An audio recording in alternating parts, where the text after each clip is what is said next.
Breaking Bad season 1 complete होने के बाद से कंटिन्यू बेसिस पे आपकी डिमांड आ रही थी कि कब से हम सीजन 2 को स्टार्ट करने वाले हैं।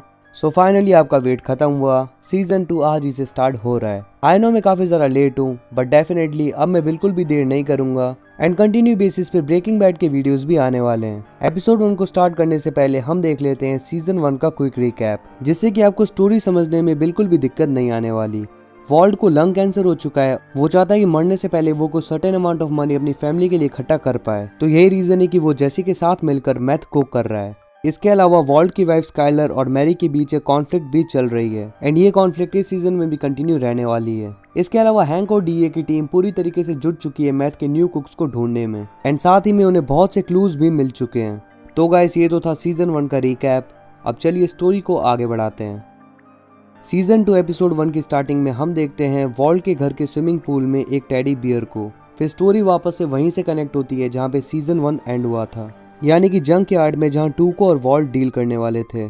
तो यहाँ पे टूको अपने ही बंदे को मार मार के नॉकआउट कर देता है और मारने के बाद उसे कार में डाल देता है। फिर जैसे और वॉल्ट अपनी कार में बैठे होते हैं और वॉल्ट ये कैलकुलेट कर रहा होता है कि उसकी फैमिली की फ्यूचर नीड्स के लिए उसे और कितने पैसे जमा करने होंगे, तभी टूको वहाँ पे अपनी कार लेकर आ जाता है और उस बंदे को कार से बाहर निकालता है जिसे कि अभी उसने बहुत बुरी तरह मारा था। वो वॉल्ट को बुलाता है और कहता है कि तुम स्मार्ट हो तो ये बताओ कि ये जिंदा है या नहीं।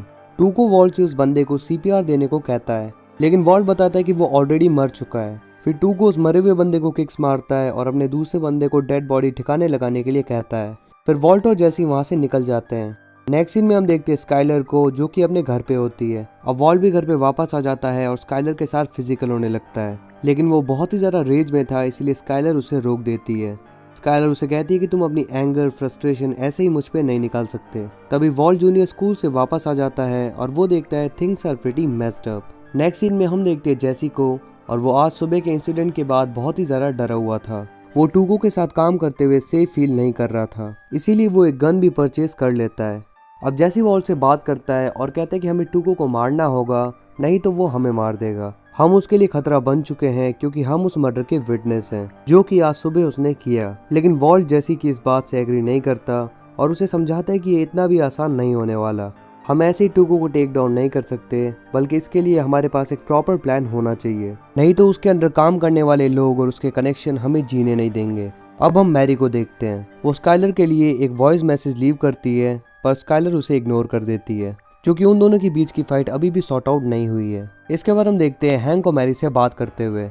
हैंक मैरी से पूछता है कि क्या वो अपने साइकोलॉजिकल सेशन सही से अटेंड कर रही है, पर मैरी उसे सही से जवाब नहीं देती और अपनी कार लेके यहाँ से निकल जाती है। आगे हम देखते हैं हैंक को अपने ऑफिस में। हैंक और गोमेज को एक फुटेज मिली होती है जिसमें जैसी और वॉल्ट फैक्ट्री से बैरल स्टील करते हुए दिखते हैं। हैंक जब फुटेज में देखता है तो उसे पता चलता है कि जिस तरीके से इन दोनों ने लॉक ब्रेक किया, ये कोई आम थीफ नहीं है। वो गोमेज को ये भी बताता है कि सूडो की सप्लाई अभी टाइट है, इसीलिए इन्होंने नया फार्मूला बना लिया है मैथ कुक करने का।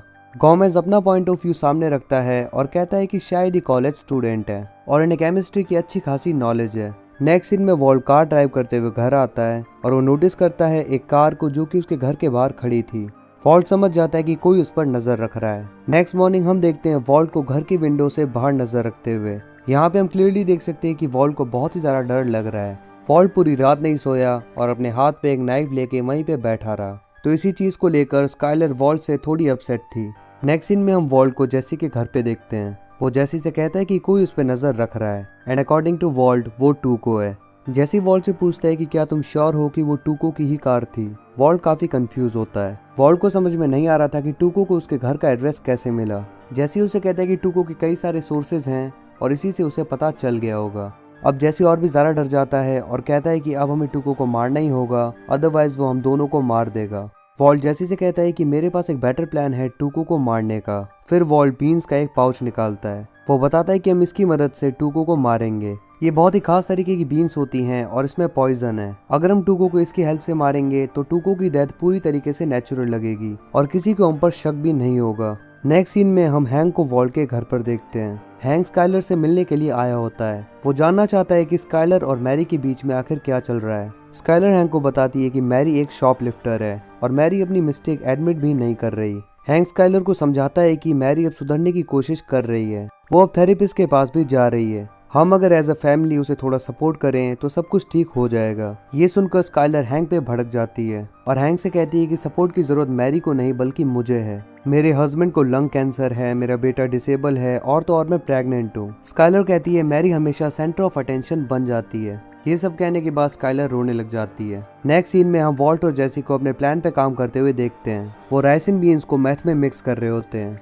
फिर वो दोनों बात करते हैं कि वो कैसे ही पॉइजन टूको को देने वाले हैं। तभी वॉल्ट को हैंक का कॉल आता है। यहाँ पे हैंक वॉल्ट को सॉरी कहता है और बोलता है अभी हमारी वाइफ्स के बीच जो कुछ भी चल रहा है मुझे उसके बीच में नहीं पड़ना चाहिए था। फिर हैंक मजाक में क्राइम सीन की एक पिक्चर वॉल्ट को भेजता है। वो पिक्चर गोंजो की होती है।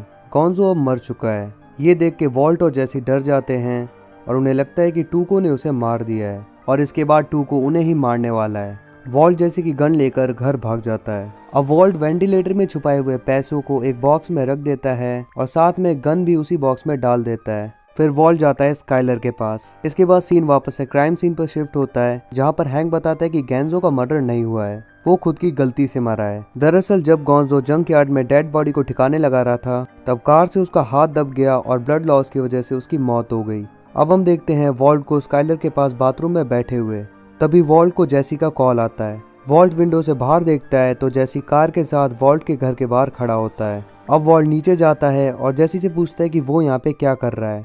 जेसी कार की बैक सीट पर देखता है जहाँ पे टूको ने उस पर गन पॉइंट करके रखी होती है। टूको वॉल्ट को भी कार में बैठने के लिए कहता है। वॉल्ट अंदर बैठ जाता है और वो लोग यहाँ से निकल जाते हैं। एंड यहीं पर सीजन 2 का एपिसोड नंबर 1 खत्म होता है।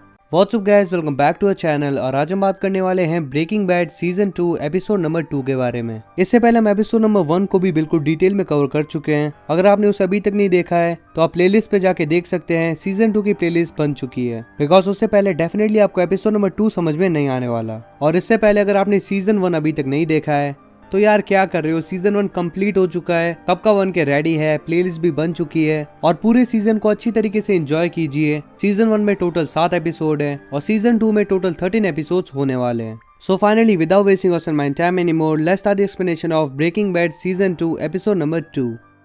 एपिसोड 2 की स्टार्टिंग में हम देखते हैं एक डेजर्टेड एरिया में जेसी की कार को। नेक्स्ट सीन में हम देखते हैं हैंक को डीए ऑफिस में। वो अपने कोवर्कर को बताता है कि उसे एक न्यू एविडेंस मिला है जो कि टूको का फिंगरप्रिंट है। साथ ही में हैंक उन्हें गोंजो के बारे में बताता है। वो बताता है कि कैसे वो डेड बॉडी को ठिकाने लगाते हुए खुद ही निपट गया। हैंक भी लाइक क्या गुंडा बनेगा रे तू। आफ्टर दैट हैंक सभी को मोटिवेट करता है। फिर वो गोमेज को बताता है कि वॉल्ट लास्ट नाइट से मिसिंग है सो उसे जाना होगा। अब हैंक वॉल्ट के घर पे आ जाता है और वॉल्ट की कार को चेक करने लगता है। वो एक ट्रैकर को कार से निकालता है। घर के अंदर स्काइलर एक प्राइवेट इन्वेस्टिगेटर को वॉल्ट की डिटेल्स दे रही होती है। साथ ही स्काइलर उन्हें लास्ट कॉल के बारे में भी बताती है जो कि वॉल्ट को आया था लास्ट नाइट। जी हाँ, वो कॉल और किसी का नहीं बल्कि जेसी का था। हैंक घर से बाहर निकलते हुए इन्वेस्टिगेटर को बताता है कि जिस कॉल की बात स्काइलर कर रही है वैसी कोई कॉल वॉल्ट के नंबर पे आई ही नहीं है, लेकिन शायद वॉल्ट के पास दूसरा फोन है। नेक्स्ट सीन में हम देखते हैं टूको को जेसी और वॉल्ट के सेल फोन्स को डिस्ट्रॉय करते हुए ऑन द सेम प्लेस जो कि हमने एपिसोड की स्टार्टिंग में देखी थी। अब टूको वॉल्ट और जेसी को कार से बाहर निकालता है और उन पर गन पॉइंट करते हुए उन्हें घर के अंदर ले जाता है। नेक्स्ट सीन में स्काइलर वॉल्ट के मिसिंग होने के पोस्टर्स लगा रही होती है विद मैरी, बट स्टिल उनके बीच की कॉन्फ्लिक्ट पूरी तरीके से सॉर्ट आउट नहीं हुई है। सीन वापस से शिफ्ट होता है वॉल्ट और जेसी पर और यहाँ पर हम टूको के साथ एक ओल्ड मैन को भी देखते हैं जो कि पैरालाइज्ड है और बोल नहीं सकता। वो एक व्हील चेयर पर बैठकर टीवी देख रहा होता है। टूको वॉल्ट और जेसी से अपनी पॉकेट्स एम्प्टी करने को बोलता है। वॉल्ट बाकी चीजों के साथ पॉइजन के पैकेट को भी बाहर निकाल के टेबल पे रख देता है। फिर टूको पूछता है कि क्या मैं तुम पर ट्रस्ट कर सकता हूँ। वॉल्ट कहता है कि हाँ बिल्कुल, तुम हम पे ट्रस्ट कर सकते हो। अब टूको उन्हें बताता है कि गोंजो ने उसे धोखा दिया है। उसके घर पे डीए रेड हुई थी और गोंजो ने उनकी हेल्प की है।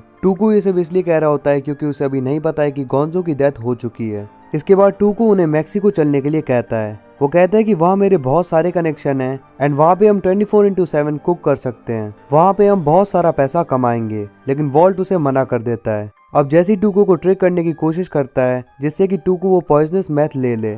जेसी टूको को बताता है कि इसमें एक सीक्रेट इंग्रेडिएंट है, लेकिन मैथ लेने से पहले टूको कंफर्म करता है कि वो इंग्रेडिएंट आखिर क्या है। जेसी बताता है कि ये इंग्रेडिएंट है चिली पाउडर। ये सुनकर टूको उसे नहीं लेता। वो कहता है कि उसे चिली पाउडर बिल्कुल भी पसंद नहीं है। देन टूको दूसरे मैथ यूज करता है और फिर वो जेसी को मारने वाला था पर वॉल्ट उसे रोक देता है। वॉल्ट टूको से कहता है कि मुझे जेसी की नीड है, इसके बिना मैं कुक नहीं कर सकता। नेक्स्ट सीन वॉल्ट के घर का होता है। मैरी हैंक से स्काइलर को वॉल्ट के सेकंड फोन के बारे में बताने के लिए कहती है। ये सुनकर स्काइलर शॉक हो जाती है और पूछती है कि क्या वॉल्ट का कोई अफेयर चल रहा है। मैरी उसे बोलती है कि नहीं, वॉल्ट ऐसा नहीं करेगा, बट शायद से वो ड्रग्स कर रहा है। स्काइलर उसे कहती है कि नहीं, वॉल्ट ने ड्रग्स करना छोड़ दिया है। मैरी इस बात पे स्काइलर से डिसएग्री करती है। मैरी हैंक से कहती है कि तुम्हें जेसी से वॉल्ट के बारे में पूछना चाहिए, शायद उसे कुछ पता हो। अब हैंक जेसी के घर पे आ जाता है जहाँ पे वो जेसी की मॉम से मिलता है। वो उनसे जेसी के बारे में पूछता है। उसकी मॉम हैंक को बताती है कि जेसी अब उनके टच में नहीं है। फिर उनके बीच एक छोटी सी कन्वर्सेशन होती है जहाँ पे हैंक उनसे पूछता है कि क्या जेसी अभी भी वो सेम कार यूज करता है जो कि पहले किया करता था, एंड उसे पता चल जाता है कि जेसी अभी भी वो सेम कार यूज कर रहा है। फिर हैंक गोमेज से कार की डिटेल्स निकालने को कहता है। अब हम देखते हैं वॉल्ट और जेसी को। वो दोनों प्लान कर रहे होते हैं कि आगे उन्हें क्या करना है। अब वो ओल्ड मैन जो टीवी देख रहा था वो न्यूज चैनल लगा देता है जिसमें गोंजो की डेथ की न्यूज आ रही होती है। ये देखकर वॉल्ट डर के मारे जल्दी से चैनल को बदल देता है। वॉल्ट जेसी को बताता है कि अगर टूको को पता चल गया कि गोंजो मर चुका है और गोंजो ने उसे धोखा नहीं दिया तो टूको का शक हम पर जाएगा और इसी के चलते नो डाउट वो हमें मार देगा। फिर वो एक प्लान बनाते हैं कि वो टूको के खाने में वो पॉइजनस मैट डाल देंगे। अब वो दोनों खाना खाने बैठ जाते हैं और वॉल्ट मौका मिलते ही टूको की प्लेट में पॉइजन डाल देता है। एंड जब टूको वो खाना खाने वाला होता है उसी टाइम पे ओल्ड मैन घंटी बजा देता है। टूको को लगता है कि ओल्ड मैन उसकी प्लेट खाना चाहता है तो वो अपनी प्लेट ओल्ड मैन के सामने रख देता है, लेकिन ओल्ड मैन उस प्लेट को गिरा देता है क्योंकि वो जानता है कि उसमें वॉल्ट ने पॉइजन डाला है। ओल्ड मैन टूको को बताने की कोशिश करता है कि वॉल्ट ने उसमें कुछ मिला दिया है, पर टूको ओल्ड मैन को पूरी तरीके से इग्नोर कर देता है। अब लंच के बाद टूको गन से शूटिंग कर रहा होता है और ओल्ड मैन बार बार घंटी बजा रहा होता है। टूको उस ओल्ड मैन से पूछता है कि आखिर तुम्हें क्या चाहिए। ओल्ड मैन जेसी और वॉल्ट को पॉइंट आउट करता है। टूको उसे पूछता है कि क्या ये दोनों तुम्हें पसंद नहीं है, और ये सुनते ही ओल्ड मैन घंटी बजाता है। टूको उसे पूछता है कि क्या तुम इन दोनों पे ट्रस्ट नहीं करते, तो ओल्ड मैन फिर से घंटी बजाता है। वॉल्ट टूको को समझाने की ट्राई करता है कि ओल्ड मैन कुछ भी कह रहा है, इसकी बातों पे ध्यान मत दो। टूको उसे चुप करा देता है। फिर टूको ओल्ड मैन से पूछता है कि क्या ये दोनों मुझे धोखा दे रहे हैं। ये सुन के ओल्ड मैन फिर से घंटी बजा देता है। अब टूको जेसी और वॉल्ट को घर से बाहर निकालता है और जेसी को बुरी तरह मारता है। जब टूको जेसी को मारने वाला होता है तब वॉल्ट टूको को सच बताकर डिस्ट्रैक्ट करता है और जेसी टूको के सर पर पत्थर मार देता है। इसका फायदा उठा के वॉल्ट टूको से गन ले लेता है। फिर भी टूको जेसी को मार रहा होता है। अब वॉल्ट शूट करने में टाइम लगा रहा था तो जेसी खुद को बचाने के लिए टूको की पिस्टल निकालकर उसके पेट पर शूट कर देता है। फिर वॉल्ट जेसी से यहाँ से निकलने के लिए कहता है। वो दोनों जाके कार में बैठते हैं, लेकिन उनके पास कार की चाबी नहीं होती है। वो एक कार को इसी तरफ आते हुए देखते हैं। उन्हें लगता है कि टूको के कजन्स हैं, इसीलिए वो दोनों छुप जाते हैं। बट वो हैंक होता है और वो जेसी की कार को ट्रैक करते हुए यहाँ पे पहुंचा है।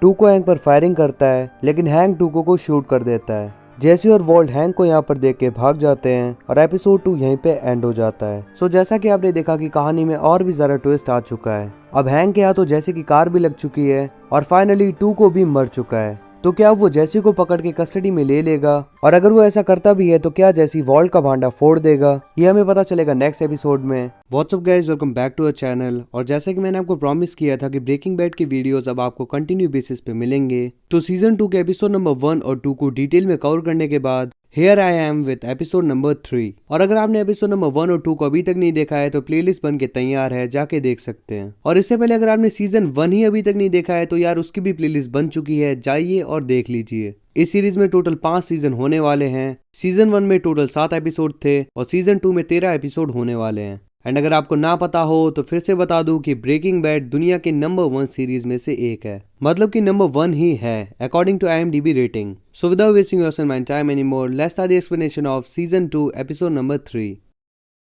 एपिसोड 3 की स्टार्टिंग में हम देखते हैं जेसी और वॉल्ट को एक सुनसान डेजर्ट के बीच में। वो दोनों गन को छुपा देते हैं एंड फिर काफी देर तक चलने के बाद उन्हें फाइनली रोड मिलती है और वो दोनों प्लान भी कर लेते हैं कि उन्हें आगे क्या करना है। देन वॉल्ट एक कार से लिफ्ट मांगकर वहां से चला जाता है। इसके बाद हम वॉल्ट को सुपरमार्केट में देखते हैं एंड वो पूरी तरीके से नेकेड होता है। वहाँ की एक वर्कर वॉल्ट के बारे में अथॉरिटीज को इन्फॉर्म कर देती है। नेक्स्ट सीन में हम देखते हैं वॉल्ट को एक हॉस्पिटल बेड पे लेटे हुए एंड स्काइलर और वॉल्ट जूनियर भी वहाँ पे पहुंच जाते हैं। अब यहाँ पे पूरी फैमिली इमोशनल हो जाती है। वॉल्ट जूनियर वॉल्ट को हैंक के बारे में भी बताता है। वो कहता है कि अंकल हैंक एक शूट आउट में इन्वॉल्व थे और उन्होंने एक ड्रग डीलर का एनकाउंटर भी किया है। अब एज वी ऑल नो कि वॉल्ट ये बात पहले से जानता है बिकॉज वॉल्ट भी डेफिनेटली वहाँ पे था, बट वो ऐसे प्रिटेंड करता है जैसे कि उसे इस मैटर के बारे में कुछ पता ही नहीं है। फिर हम स्काइलर को मैरी से फोन पर बात करते हुए देखते हैं। मैरी अभी भी ये नहीं समझ पा रही थी कि वॉल्ट उस सुपरमार्केट में क्या कर रहा था, वो भी नेकेड। लेकिन स्काइलर बस इस बात से सेटिस्फाइड थी कि वॉल्ट वापस आ गया। फिर हम देखते हैं हैंक को कुछ सीनियर ऑफिसर्स के साथ। ऑफिसर हैंक से पूरे इवेंट की डिटेल्स ले रहे थे।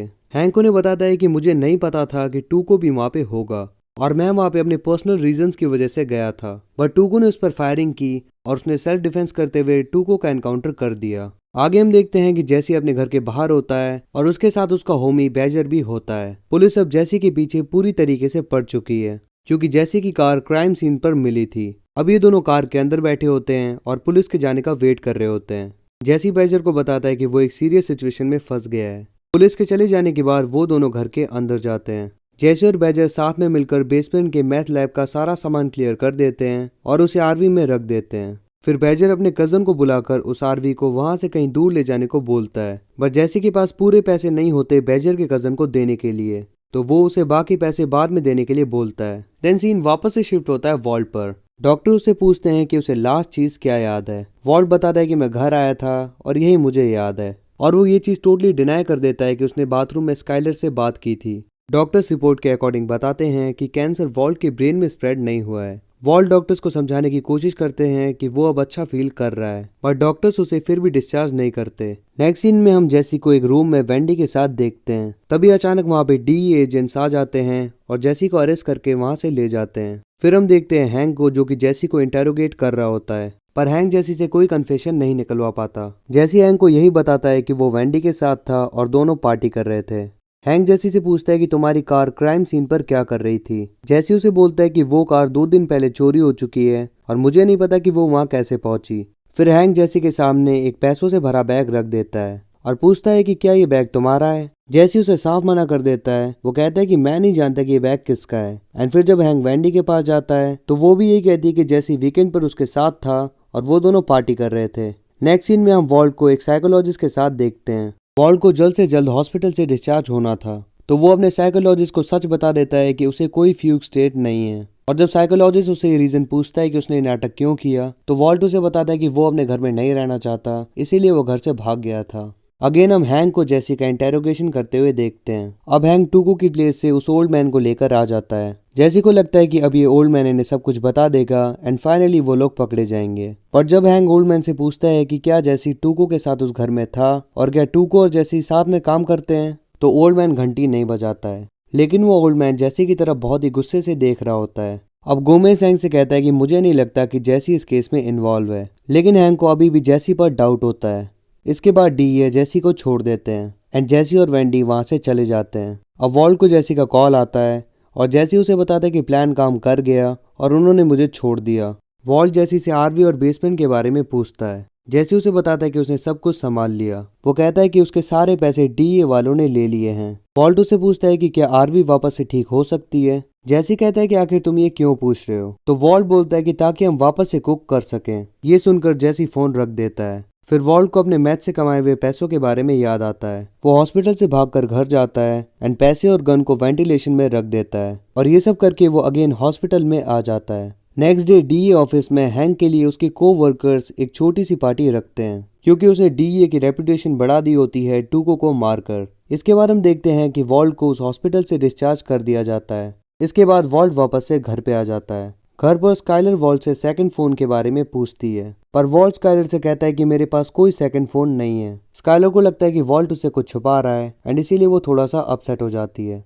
एंड यहीं पर एपिसोड नंबर 3 खत्म हो जाता है। तो इस एपिसोड में हमने देखा कि जो प्रिडिक्शंस मैंने लास्ट एपिसोड में करी थी कि पुलिस जैसी के पीछे जरूर आएगी, तो देखिए पुलिस जैसी के पीछे आई। अब सवाल यही था कि अगर पुलिस ने जैसी को कस्टडी में ले लिया तो क्या वो वॉल्ट का नाम भी ले लेगा। तो ये चीज तो आप सब देख ही सकते हैं कि इन दोनों ने क्या खतरनाक दिमाग चलाया है। हैंक को भले ही जैसी पर शक है, लेकिन वॉल्ट भी उस जगह पे अवेलेबल था, ये हैंक को अभी तक पता नहीं चला। और एपिसोड की एंडिंग में जैसा कि हमने देखा कि वॉल्ट अभी भी कुक करना चाहता है, तो हम देख सकते हैं कि वॉल्ट का कैरेक्टर धीरे धीरे चेंज हो रहा है। मतलब कि पहले जैसे वो छोटी छोटी चीजों में डर जाता था, अब उसके साथ एक इतना बड़ा इंसिडेंट हो गया, लेकिन अभी भी वो कुक करना चाहता है। हाँ, आप कह सकते हो कि उसका कैरेक्टर धीरे धीरे ग्रीडी होता जा रहा है, या फिर इसके साथ साथ आप ये भी कह सकते हो कि ये उसकी मजबूरी है। बिकॉज एज वी नो कि लंग कैंसर के चलते उसकी मौत होने वाली है, तो मरने से पहले वो चाहता है कि वो अपनी फैमिली के लिए अच्छा खासा पैसा छोड़ जाए। लेकिन क्या जैसी इसके लिए मानेगा, ये हमें पता चलेगा नेक्स्ट एपिसोड में।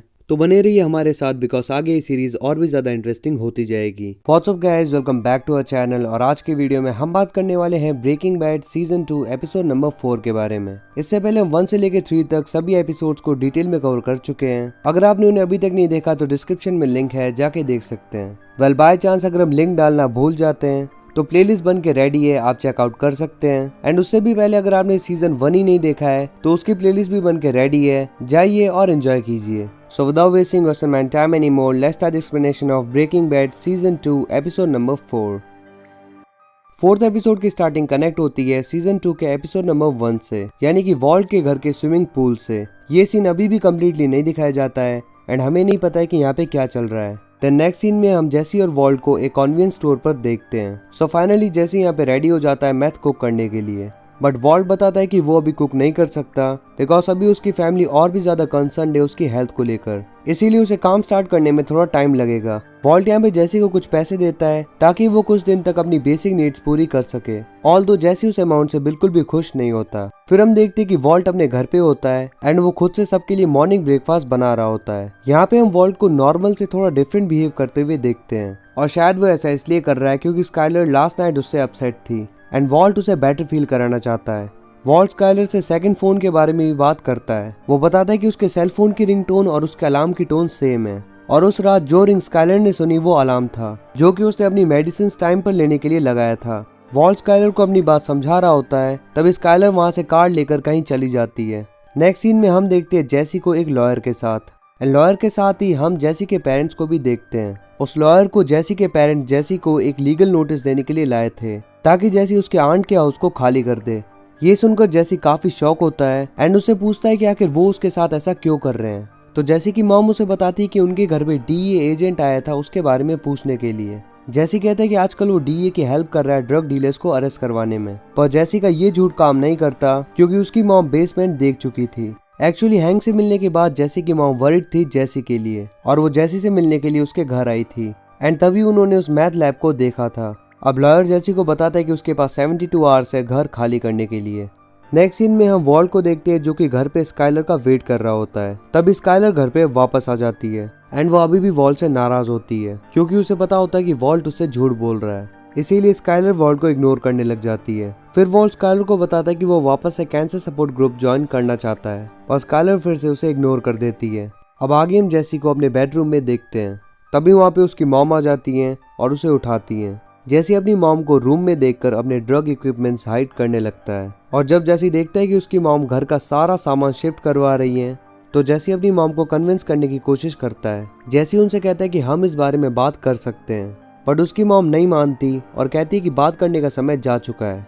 अब जेसी फ्रस्ट्रेट होकर अपनी मॉम पर चिल्लाने लगता है और फिर उसकी मॉम वही करती है जो हर मॉम अपने बच्चे के मिसबिहेव करने पर करती है। जी हाँ, वो जेसी को रख के स्लैप करती है और एक रैप्टा पढ़ने के बाद जेसी लाइन पर आ जाता है एंड फिर से उनसे प्यार से बात करने लगता है, पर उसकी मॉम उसकी बात नहीं सुनती एंड वहां से चली जाती हैं। अब नेक्स्ट सीन में हम वॉल्ट को किचन में कुकिंग करते हुए देखते हैं। तभी डोरबेल बजती है और डोर पर वॉल्ट जूनियर का फ्रेंड आया होता है। तभी वॉल्ट को पता चलता है कि वॉल्ट जूनियर ने अपना नाम फ्लिन रख लिया है। वॉल्ट को ये थोड़ा वियर्ड लगता है।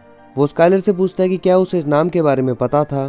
फिर वो स्काइलर को ऑमलेट भी ऑफर करता है और स्काइलर कहती है कि वो बाहर जा रही है और इसीलिए वो ऑमलेट नहीं खा पाएगी। तभी लैंडलाइन पर जेसी का कॉल आता है। जेसी वॉल्ट को अपनी सिचुएशन समझाने की कोशिश करता है, बट वॉल्ट कहता है कि मैं अभी बात नहीं कर सकता एंड फोन रख देता है। और फिर वॉल्ट एक बार फिर स्काइलर से पूछता है कि वो आखिर कहाँ पे जा रही है, बट स्काइलर वॉल्ट को सही से जवाब नहीं देती है और कार लेकर यहाँ से चली जाती है। देन अगेन जेसी का कॉल आता है और वॉल्ट का मूड ऑलरेडी ऑफ होता है। वॉल्ट जेसी को गुस्से में बोलता है कि जब तक मैं ना बोलूँ तब तक तुम मुझे कॉल मत करना, और इतना कहकर वो फोन रख देता है। ये सुनकर जेसी को वॉल्ट पे गुस्सा आ जाता है एंड वो फोन तोड़ देता है। अब जेसी अपना थोड़ा सा सामान लेके अपने फ्रेंड के घर पे आ जाता है और उससे कहता है कि मैं कुछ दिन के लिए यहाँ पे रहने वाला हूँ, बट उसका फ्रेंड उसे ये बोल के मना कर देता है कि उसके इन लॉज आने वाले हैं तो इसीलिए वो जेसी की मदद नहीं कर पाएगा। फिर हम जेसी को कॉलिंग बूथ पर देखते हैं। वो अपने फ्रेंड से हेल्प मांग रहा होता है। वो बस कुछ दिन के लिए उसके घर में रहना चाहता है, पर उसका कोई भी फ्रेंड उसकी हेल्प नहीं करता। इसके बाद जेसी को पता चलता है कि उसकी बाइक भी चोरी हो चुकी है। दैट समथिंग कॉल गरीबी में आटा गीला। इस वक्त जेसी की सिचुएशन बहुत ज्यादा बुरी होती है और वो बहुत ज्यादा फ्रस्ट्रेट हो चुका होता है। जेसी इस टाइम पे टोटली हेल्पलेस फील कर रहा होता है। जब उसके पास कोई ऑप्शन नहीं होता तो वो आरवी पे रहने चला जाता है, जो कि बैजर के कजन के पास थी। जैसे अब अपनी प्रेजेंट की सिचुएशन को देखकर रोने लगता है एंड ये सीन यहीं पे कट हो जाता है। अब नेक्स्ट सीन में हम देखते हैं कि स्काइलर फिर से घर से बाहर चली जाती है। सो वॉल्ट वॉल्टर जूनियर को कहता है कि चलो आज कुछ फन करते हैं, और वो वॉल्टर जूनियर को कार सिखाने ले जाता है। वहीं वॉल्ट जूनियर वॉल्ट को बताता है कि उसके दोस्त लुइस ने भी उसे ड्राइव करना सिखाया है, लेकिन वॉल्टर उसे ड्राइविंग करने का सही तरीका बताता है। अब हम देखते हैं बैजर के कजन क्लूइस को। उसे पता लग जाता है कि आरवी के अंदर कोई है, तो वो गन लेकर आरवी के अंदर आ जाता है। यहाँ पे क्लूइस जैसी को देख लेता है। वो जैसी से पैसे मांगता है, जो कि जैसी ने उसे लास्ट टाइम नहीं दिए थे, बट जैसी उसे अपनी सिचुएशन समझाता है और बताता है कि मेरे पास अभी पैसे नहीं हैं, बट मैं जल्दी तुम्हें पैसे लौटा दूंगा। क्लूइस जैसी पर इंटरेस्ट चार्ज करता है और कहता है कि अगर उसने पैसे नहीं दिए तो वो आरवी का सामान बेच देगा। फिर क्लूइस जैसी को वहां से बाहर निकाल देता है। फिर हम क्लूइस को किसी से बात करते हुए देखते हैं। वो आरवी के अंदर का सामान सेल करने के लिए रेट पूछ रहा था, तभी जैसी वहां से आरवी लेकर भाग जाता है। इसके बाद सीन वापस वॉल्ट पर शिफ्ट होता है। वॉल्ट स्काइलर से अपनी मिस्टेक के लिए सॉरी कहता है और उसे बताते हैं कि वो इस फैमिली से बहुत ज्यादा प्यार करता है, लेकिन स्काइलर अभी भी खुश नहीं होती है। इसीलिए वॉल्ट भी स्काइलर के इस बिहेवियर से फ्रस्ट्रेट हो जाता है। फिर स्काइलर वॉल्ट से कहती है कि वो उसे सच बताए, जो कि वॉल्ट उससे छुपा रहा है, लेकिन वॉल्ट इस बात को फिर से डिनाई कर देता है। फिर स्काइलर कार लेके वापस से यहाँ से चली जाती है, और जब वॉल्ट उसे रोकने के लिए बाहर आता है तो घर के बाहर उसी आरवी को खड़ा देखता है। वॉल्ट जब उस आरवी के अंदर जाता है तो वो जैसी पर बहुत गुस्सा होता है। जैसी वॉल्ट से बात करने की कोशिश करता है, बट वॉल्ट उसकी कोई बात नहीं सुनता। फिर जैसी वॉल्ट से कहता है कि मुझे पैसों की जरूरत है, और वो वॉल्ट से अपना हाफ मांगता है। इस पे वॉल्ट जैसी से कहता है कि तुमने अपनी गलती की वजह से अपने पैसे खोए हैं, तो मेरे पास तुम्हारा कोई हाफ नहीं है। इसी के साथ वॉल्ट जैसी को और भी बहुत ज्यादा बुरा भला कहता है, जिससे कि जैसी को भी गुस्सा आ जाता है और वो दोनों लड़ने लगते हैं। यहाँ पे जैसी वॉल्ट का गला दबाने लगता है, बट फिर वो उसे छोड़ देता है। फिर दोनों का गुस्सा शांत हो जाता है और दोनों घर के अंदर आ जाते हैं। यहाँ पे वॉल्ट जैसी को उसका हाफ दे देता है और उसे ब्रेकफास्ट भी ऑफर करता है। एंड एपिसोड के लास्ट सीन में हम स्काइलर को स्मोक करते हुए देखते हैं। सो ये एपिसोड यहीं पे एंड होता है। तो यहाँ पे हमने देखा कि वॉल्ट और जैसी दोनों ही फाइनेंशियली अभी बहुत ही ज्यादा सफर कर रहे हैं। जैसे कि लाइफ में भी बहुत ज्यादा परेशानियां हैं, उस बेचारे के पास तो खुद का घर भी नहीं रहा। इसके अलावा स्काइलर ने वॉल्ट का पूरा दिमाग खराब कर रखा है। अब इतनी बुरी कंडीशन होने के बाद भी ये दोनों अपने बिजनेस में कैसे कम बैक करेंगे, ये डेफिनेटली हम देखेंगे नेक्स्ट एपिसोड में। What's up guys, welcome back to our channel. और आज हम बात करने वाले हैं Breaking Bad season 2 episode number 5 के बारे में। इससे पहले हम एपिसोड नंबर 1 से लेके 4 तक डिटेल में कवर कर चुके हैं। अगर आपने उन्हें अभी तक नहीं देखा है तो प्लेलिस्ट रेडी है, जाके देख सकते हैं। एंड इससे पहले अगर आपने सीजन 1 ही नहीं देखा है तो उसकी भी प्लेलिस्ट बन चुकी है। एंड अगर आपको बार बार वीडियो बदलना पसंद नहीं है, अगर आप चाहते हैं कि सारे के सारे एपिसोड आप एक ही बार में एक ही वीडियो में देख लें, तो हमने अपने दूसरे चैनल फ्रेंचाइज एक्सप्लेनर पे सभी एपिसोड्स को कंबाइन करके एक लेंथी वीडियो डाल रखा है। अगर आप चाहें तो जाके सीधा उसे ही देख सकते हैं। So without wasting my time any more, let's start the explanation of Breaking Bad season 2 episode number 5। Episode 5 की स्टार्टिंग में हम दो स्ट्रेंजर्स को रिवर क्रॉस करते हुए देखते हैं। रिवर के किनारे पर उनमें से एक आदमी को टूको का टीथ क्लिप मिलता है, जो गोमेज ने हैंक को 3rd एपिसोड में गिफ्ट किया था। नेक्स्ट सीन में हम वॉल्ट को देखते हैं केमोथेरेपी लेते हुए। इस सीन में हम वॉल्ट को अकेले देखते हैं, नॉट लाइक अदर पेशेंट जिनके फैमिली मेंबर्स उनके साथ होते हैं उन्हें सपोर्ट करने के लिए, बट वॉल्ट को सपोर्ट करने के लिए उसकी फैमिली में से यहाँ पे कोई भी नहीं होता। और इससे हमें क्लियर हो जाता है कि वॉल्ट और स्काइलर की फाइट अभी तक सॉर्ट आउट नहीं हुई है। फिर हम डॉक्टर और वॉल्ट की एक कन्वर्सेशन देखते हैं, जिसमें डॉक्टर वॉल्ट की हेल्थ के बारे में पूछते हैं, और साथ ही डॉक्टर वॉल्ट को बताते हैं कि ट्रीटमेंट का फर्स्ट स्टेज खत्म हो चुका है। वेल यहाँ पे भी स्काइलर वॉल्ट के साथ प्रेजेंट नहीं होती है। डॉक्टर यहाँ पे स्काइलर के बारे में भी पूछते हैं। वो पूछते हैं कि क्या तुम दोनों के बीच सब कुछ ठीक चल रहा है। इसमें वॉल्ट डॉक्टर को हाँ में जवाब देके बात खत्म कर देता है। नेक्स्ट सीन में हम वॉल्ट को हॉस्पिटल के बिल काउंटर पर देखते हैं। क्योंकि बिल का अमाउंट काफी ज्यादा होता है, तो काउंटर पे बैठी लेडी वॉल्ट से पूछती है कि क्या तुम्हारे पास कोई इंश्योरेंस है, बट वॉल्ट उसे मना करते हुए कहता है कि वो ये पेमेंट कैश में करने वाला है। अब वॉल्ट ड्राइव करके घर पे आता है एंड घर पे स्काइलर इंश्योरेंस कंपनी वालों से बात कर रही थी। इंश्योरेंस कंपनी स्काइलर को बताती है कि कैंसर ट्रीटमेंट के अलावा वॉल्ट के जो कोई भी ट्रीटमेंट हुए हैं उसका पैसा देना इंश्योरेंस कंपनी की जिम्मेदारी नहीं है। सो स्काइलर वॉल्ट से कहती है कि क्या इस बिल को भी एलियट और ग्रेचल कवर कर लेंगे। वॉल्ट कहता है कि मैं इसे हैंडल कर लूंगा। फिर हम सेम डे रात के समय वॉल्ट को वेंटिलेशन के पास देखते हैं, जहाँ पे उसने अपना पैसा रखा हुआ था। वो उसे काउंट करता है, बट वो बहुत ही ज्यादा कम होता है। सेम नाइट वॉल्ट को टॉयलेट में एक सिगरेट का पैकेट मिलता है। नेक्स्ट सीन डी ऑफिस का होता है एंड यहाँ पे हम हैंक को देखते हैं। हैंक के सीनियर हैंक की तारीफ करते हुए बोलते हैं कि उसका प्रमोशन हो चुका है। अब हैंक अपने फ्रेंड्स के साथ ये गुड न्यूज शेयर करता है। हैंक अपने फ्रेंड्स को डाउनस्टेयर पे वेट करने के लिए कहता है। फिर जब हैंक एलिवेटर में होता है तो उसे पैनिक अटैक आता है। अब हैंक ऐसा प्रिटेंड करता है कि वो टोटली फाइन है, but he is traumatized after he encountered टूको। अब नेक्स्ट सीन में हम देखते हैं जेसी को क्लूइस के साथ। जैसे क्लूइस को उसका पैसा लौटा देता है और साथ ही वो उसे प्रॉपर्टी डैमेज करने का पैसा भी देता है। फिर जैसी उसे डील करता है आरवी वापस रखने के लिए एंड वो उससे एक कार भी बाय करता है। Damn, the car was fucking badass, bitch. Just kidding.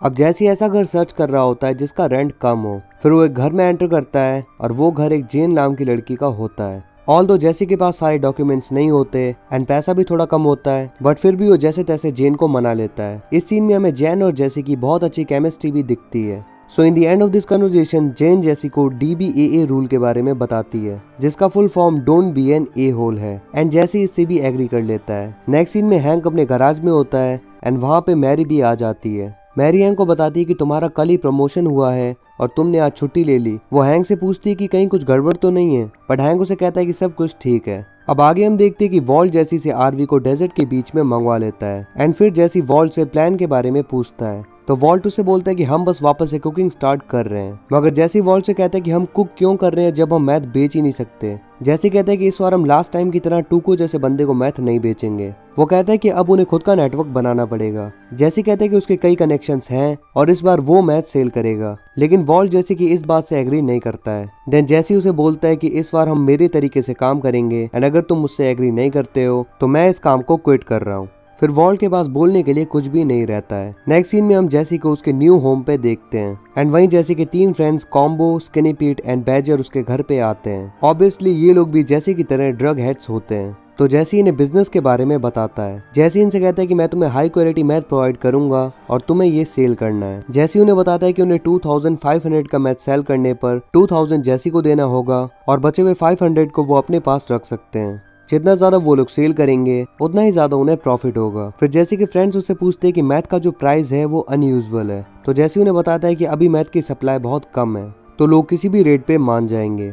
Next scene में हम देखते हैं कि वॉल्ट की फैमिली ड्राइव कर रही होती है हैंक के घर की तरफ। वॉल्ट यहाँ पे स्काइलर की कार भी चेक करता है क्योंकि उसे स्काइलर पर डाउट हो रहा होता है कि शायद वो स्मोक करने लगी है। हैंक ने अपने घर पे एक छोटी सी पार्टी ऑर्गेनाइज करी होती है अपने प्रमोशन को लेकर। हैंक को अपने प्रमोशन की वजह से टेक्सास जाना पड़ रहा है। मैरी इस बात से बिल्कुल भी खुश नहीं होती क्योंकि उस एरिया में और भी खतरनाक ड्रग डीलर्स थे। देन हम मैरी और स्काइलर को किचन में देखते हैं। वहाँ स्काइलर मैरी से अपोलोजाइज करने को कहती है क्योंकि शॉपलिफ्टिंग के इंसिडेंट्स को लेकर मैरी ने अभी तक स्काइलर से माफी नहीं मांगी थी। At the end Marie Skyler को सॉरी बोल देती है और उन दोनों के बीच वापस से सब कुछ ठीक हो जाता है। फिर वॉल्ट जूनियर हैंक से एनकाउंटर के बारे में पूछता है। हैंक उसे ज्यादा कुछ नहीं बताता और बस ये कहकर बात खत्म कर देता है कि ये सब कुछ बहुत ही क्विकली हुआ। तभी वॉल्ट भी हैंक से क्वेश्चन करता है और टूको जैसे लोगों की ओरिजिन पूछता है। हैंक वॉल्ट से कहता है कि मुझे नहीं पता कि ये लोग कहाँ से आते हैं, मेरा काम तो बस इन्हें खत्म करना है। अब आगे बंच ऑफ सीन की मदद से हमें ये दिखाया जाता है कि जैसी का प्लान काम कर गया and they are back in business and making lot of money.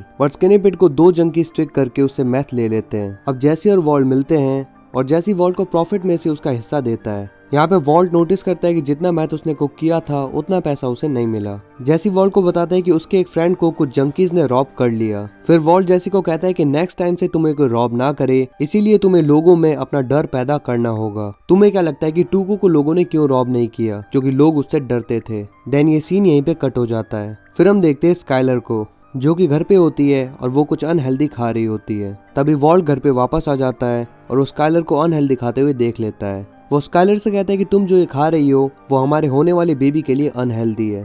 तो स्काइलर उसे बोलती है कि लिमिट में खाने से कोई फर्क नहीं पड़ता। फिर वॉल्ट उसके सामने वो सिगरेट का पैकेट ला रख देता है जो उसे टॉयलेट में मिला था। अब वो स्काइलर से पूछता है कि आखिर वो इस कंडीशन में स्मोक कैसे कर सकती है। तो स्काइलर वॉल्ट को बताती है कि उसने बस 3 सिगरेट पिए थे एंड बाकी के फ्लश कर दिए थे एंड इसके बारे में वो शर्मिंदा भी है। अब वॉल्ट और स्काइलर के बीच एक डिस्प्यूट हो जाती है और स्काइलर अपने रूम में चली जाती है। अब नेक्स्ट सीन हैंक के घर का होता है एंड यहाँ पे हैंक को गन शॉट की आवाज आती है और जब वो चेक करता है तो वो आवाज बियर कैप ब्लूज होने की होती है, ना कि कोई गन शॉट की।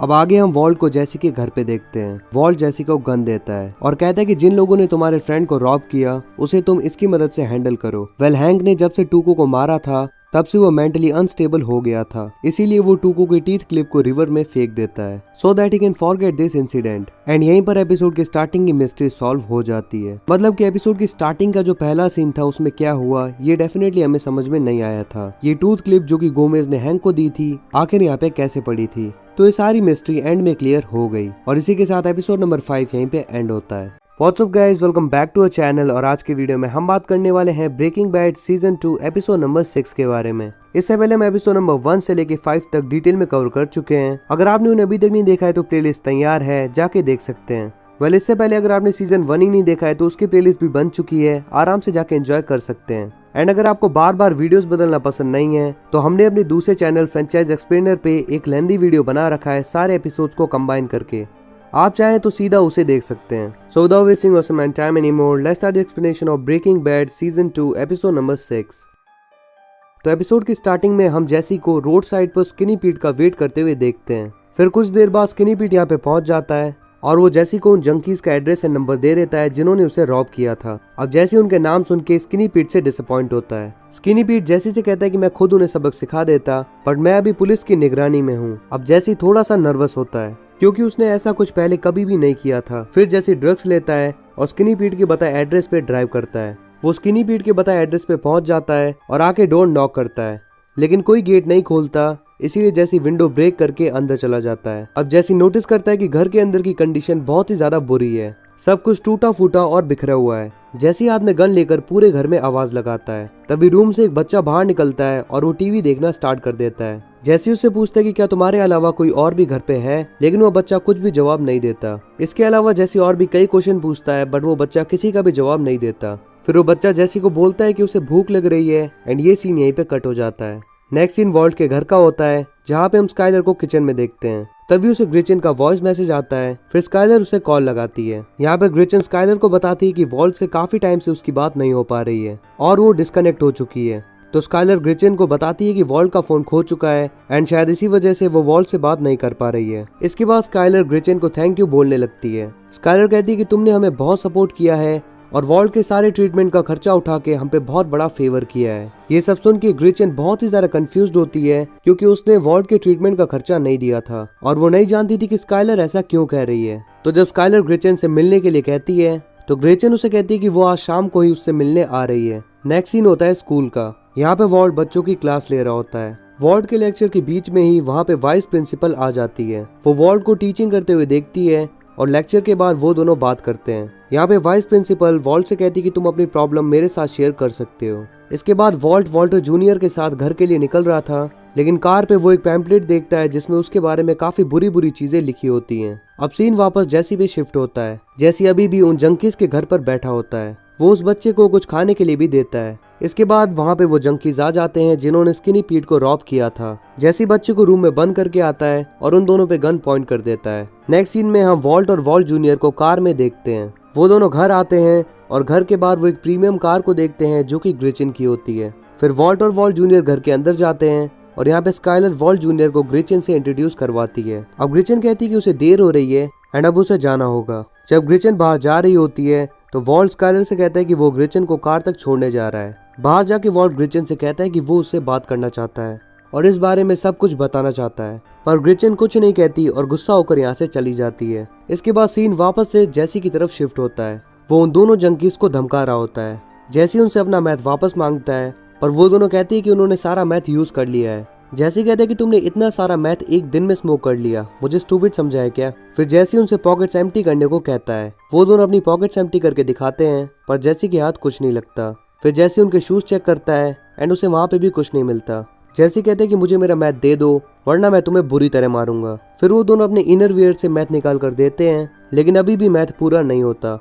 वो आदमी बताता है कि बाकी का मैथ उस लेडी ने कहीं पर गिरा दिया। अब जैसी फिर से उन्हें धमकाता है और कहता है कि मुझे मेरे पैसे चाहिए। तभी यहाँ पे वो बच्चा रूम से बाहर निकल कर आ जाता है। जैसे उस बच्चे को देखकर उन दोनों से कहता है कि अब से तुम कभी भी ड्रग्स नहीं लोगे, ये मेरा लाइफ मिशन है कि आज से मैं तुम्हें कभी भी ड्रग्स लेने नहीं दूंगा। फिर वो आदमी जैसी से कहता है कि तुम्हें तुम्हारा पैसा मिल जाएगा, तुम्हारा पैसा बैकयार्ड में है। और जब जैसी उस आदमी के साथ बैकयार्ड में जाता है तो वहाँ पे एक एटीएम मशीन पड़ी होती है। वो आदमी जैसी से कहता है कि इस मशीन को तोड़ने में मेरी हेल्प करो एंड अपना पैसा ले लो। वो जैसी को बताता है कि ये एक विक्टिमलेस क्राइम है, इससे पुलिस हमारे पीछे नहीं आने वाली। ऑफ कोर्स वो झूठ बोल रहे हैं, बिकॉज हम आगे देखते कि जहाँ से उन्होंने एटीएम स्टील किया है वहाँ पे इन दोनों ने किसी का मर्डर भी किया था और यहाँ पे बहुत सारी पुलिस आ रखी है। अब वो आदमी एटीएम तोड़ने लगता है, फिर जैसे उस बच्चे को देखने के लिए अंदर जाता है। उस आदमी से एटीएम नहीं टूट रहा होता तो वो जैसी से कहता है कि मुझे थोड़ा सा मैथ दो जिससे कि मैं इसे तोड़ सकूं। अब जैसी हैमर ले लेता है और खुद तोड़ने की ट्राई करता है। नेक्स्ट सीन में ग्रेचन और वॉल्ट एक रेस्टोरेंट में बैठे होते हैं। ग्रेचन वॉल्ट से पूछती है कि आखिर तुम्हारी लाइफ में चल क्या रहा है और तुमने वॉल्ट जूनियर और स्काइलर से क्यों झूठ बोला कि तुम्हारे ट्रीटमेंट के लिए पैसे मैं दे रही हूँ।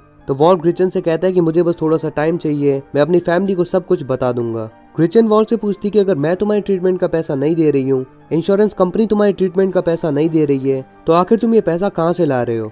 वॉल्ट उसे कहता है कि ये तुम्हारा कंसर्न नहीं है। वो ग्रेचन से कहता है कि सॉरी मैंने तुम्हें इसमें इन्वॉल्व किया, पर ग्रेचन अभी भी अपसेट होती है। देन धीरे धीरे ये कन्वर्सेशन प्रेजेंट से पास्ट में चली जाती है। वॉल्ट ग्रेचन से कहता है कि तुमने और एलियट ने जो मेरे साथ किया उसके कंपैरिजन में ये तो कुछ भी नहीं है। तुम लोग सक्सेसफुल बन गए मेरी रिसर्च और मेहनत को अपना बता के। ग्रेचन वॉल्ट को समझाने की कोशिश करती है बट वॉल्ट उसे एफ यू कहकर कन्वर्सेशन खत्म कर देता है। फिर हम देखते हैं जैसी को, वो चेयर पर बैठा होता है और छोटे बच्चे के साथ खेल रहा होता है। तभी पीछे से वो जंग की लेडी उस पर हैवी मेटल से अटैक करती है और जैसी वहीं पे नॉकआउट हो जाता है। अब वो जैसी से मैथ ले लेती है और उस पर गन पॉइंट कर देती है। नेक्स्ट सीन में हम देखते हैं कि वॉल्ट वापस से अपने घर पे आ गया होता है। यहाँ पे स्काइलर वॉल्ट को बताती है कि 1 घंटे पहले ग्रेचन का फोन आया था। वो बताती है कि ग्रेचन ने बोला है कि वो आगे पे नहीं कर पाएगी, बट ये सुनकर वॉल्ट कुछ खास रिएक्ट नहीं करता, बट वो रिलैक्स फील करता है ये सोचकर कि ग्रेचन ने स्काइलर को पूरी सच्चाई नहीं बताई। On the other hand Skyler काफी कंसर्न होती है इस बात से कि वो आगे के बिल कैसे पे करेगी। स्काइलर वॉल्ट से कहती है कि जब तक ग्रेचन मेरे साथ थी तब तक सब कुछ ठीक था,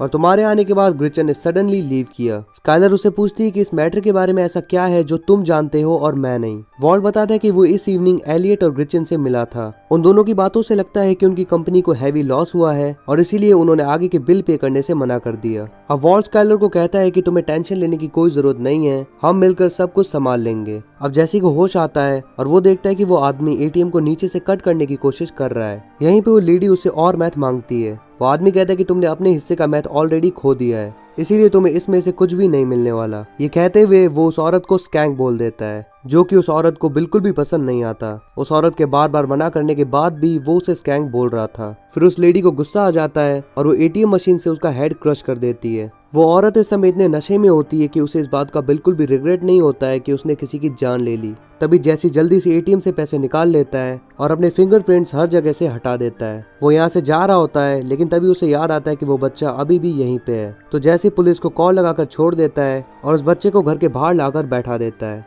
तभी यहाँ पे पुलिस कार्स के सायरन की आवाज आती है और जैसे यहाँ से चला जाता है। तो एपिसोड 6 यहीं पे खत्म हो जाता है। तो हमने इस एपिसोड में देखा कि भले ही जैसी ड्रग्स लेता है और कई बुरे काम भी करता है, बट वो दिल से बहुत ही ज्यादा अच्छा इंसान है। तो हम देखते हैं कि ये स्टोरी काफी ज्यादा इंटरेस्टिंग होती जा रही है एंड आगे ये स्टोरी क्या मोड़ लेती है ये हमें नेक्स्ट एपिसोड में ही पता चलेगा। What's up guys, welcome back to our channel. और आज के वीडियो में हम बात करने वाले हैं Breaking Bad season 2 episode number 7 के बारे में। इससे पहले हम एपिसोड नंबर 1 से लेके 6 तक डिटेल में कवर कर चुके हैं। अगर आपने उन्हें अभी तक नहीं देखा हो तो प्लेलिस्ट बन चुकी है, जाके देख सकते हैं। उससे पहले अगर आपने सीजन 1 ही नहीं देखा है तो उसकी प्लेलिस्ट भी तैयार है, जाइए और एंजॉय करिए।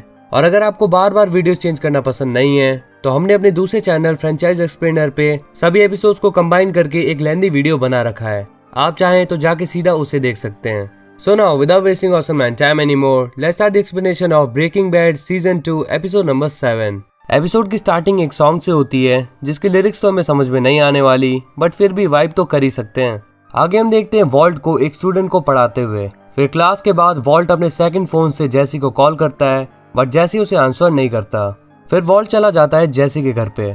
वॉल्ट डोर नॉक करता है लेकिन जैसी डोर नहीं खोलता। अब वॉल्ट को गुस्सा आ जाता है और वो शोर करने लगता है। इससे जेन परेशान होकर घर से बाहर निकलती है। वो वॉल्ट से पूछती कि क्या वो उसकी कोई हेल्प कर सकती है, बिकॉज वो उस घर की मैनेजर है। इसके बाद वॉल्ट जेन से घर की एक्स्ट्रा की मांगता है, लेकिन जेन वॉल्ट को की देने से मना कर देती है। फिर वॉल्ट बहाना बनाता है कि वो जैसी का फादर है और उसे रूम के अंदर जाना है जैसी को चेकआउट करने। जेन वॉल्ट से कहती कि मैं तुम्हारे फैमिली मैटर में नहीं पढ़ना चाहती, सो सॉरी, मैं तुम्हारी कोई हेल्प नहीं कर सकती। तभी जैसी डोर खोल लेता है और वॉल्ट को अंदर बुला लेता है। अब वॉल्ट जैसी पर गुस्सा करता है और कहता है कि मैं तुम्हें कब से कॉल कर रहा हूँ एंड तुम यहाँ पे बैठ के आराम से ड्रग्स कर रहे हो। फिर जैसी वॉल्ट से कहता है कि मैंने तुम्हारा कॉल इसीलिए पिक नहीं किया क्योंकि मैं तुम्हारे बिजनेस का ख्याल रख रहा था। फिर वॉल्ट उससे पूछता है कौन सा बिजनेस। तो जैसी उसे गाली देते हुए कहता है कि क्या तुम भूल गए, तुमने मुझे कहा था उन रॉबर्स को हैंडल करने के लिए। फिर वॉल्ट कहता है कि मैंने तुम्हें किसी को मारने के लिए नहीं कहा था, मैंने कहा था कि लोगों में अपना डर पैदा करो। इस पर जैसी कहता है कि इट्स टू लेट, अब तो स्पूच मर चुका है। इसके बाद वो वॉल्ट को पैसे भी देता है जो कि उसने एटीएम मशीन से लिए थे। वेल उन पैसों में ब्लड लगा होता है एंड जब वॉल्ट गन चेक करता है तो उसमें पूरी बुलेट्स होती हैं। अब जैसी बोलता है कि मैंने कब बोला कि मैंने उसे मारा। यहाँ पे वॉल्ट उससे पूछता है कि आखिर वहाँ पे क्या हुआ था। तो जैसी बताता है कि स्पूच की वाइफ ने उसके सर को एटीएम मशीन से क्रश कर दिया। वो कहता है कि ये सब कुछ मेरी आंखों के सामने हुआ एंड लिटरली ये बहुत ही ज्यादा डिस्टर्बिंग था। जैसी वॉल्ट को सब कुछ बता देने के बाद वॉल्ट को यहाँ से जाने के लिए कहता है और फिर वॉल्ट पैसे लेकर यहाँ से निकल जाता है। नेक्स्ट सीन में हम देखते हैं हैंक को उसके न्यू ऑफिस में एंड यहाँ पे हैंक न्यू एनवायरनमेंट और न्यू कोवर्कर के साथ थोड़ा अनकंफर्टेबल दिखाया जाता है क्योंकि वहाँ पे सब मैक्सिकन में बात कर रहे होते हैं और हैंक के जोक्स पे कोई नहीं हंसता। नेक्स्ट सीन में हम जैसी के दोस्तों को देखते हैं। अब क्योंकि जैसी रेस्ट पर है तो वॉल्ट ही मैथ सप्लाई करता है। वॉल्ट यहाँ पे आता है और उन्हें मैथ देता है, फिर वो उसे पैसे देते हैं। वॉल्ट नोटिस करता है कि वो तीनों थोड़े सीरियस हैं, तो वो पूछता है कि क्या तुमने जैसी के बारे में कुछ सुना है। देन बैजर उसे बताता है कि जैसी ने एक बंदे का सर एटीएम मशीन से स्क्विज कर दिया। स्किनी पीट बताता है कि ये news all over the town फैल रखी है और अब कोई भी उन्हें मैथ खरीदने के बाद पैसे देने से इनकार नहीं करता। ये सुनकर वॉल्ट बहुत ही ज्यादा खुश होता है क्योंकि वो यही चाहता है कि लोग उनसे थोड़ा डरें और बिजनेस करना इजी हो जाए। इसके बाद वॉल्ट यहाँ से चला जाता है। नेक्स्ट सीन में हम देखते हैं स्काइलर को और वो एक कंपनी में जॉब के लिए अप्लाई कर रही होती है। जब वो फॉर्म भर रही होती है तो अदर जॉब एप्लीकेंट्स उसे घूर रहे होते हैं क्योंकि स्काइलर प्रेग्नेंट है और ऐसी कंडीशन में किसी को जॉब नहीं करनी चाहिए। जिस कंपनी में स्काइलर अप्लाई कर रही होती है वहाँ पे वो पहले भी जॉब कर चुकी है। कंपनी का बॉस स्काइलर को अच्छे से जानता है और वो उसका अच्छा फ्रेंड भी होता है। उसका नाम होता है टेड।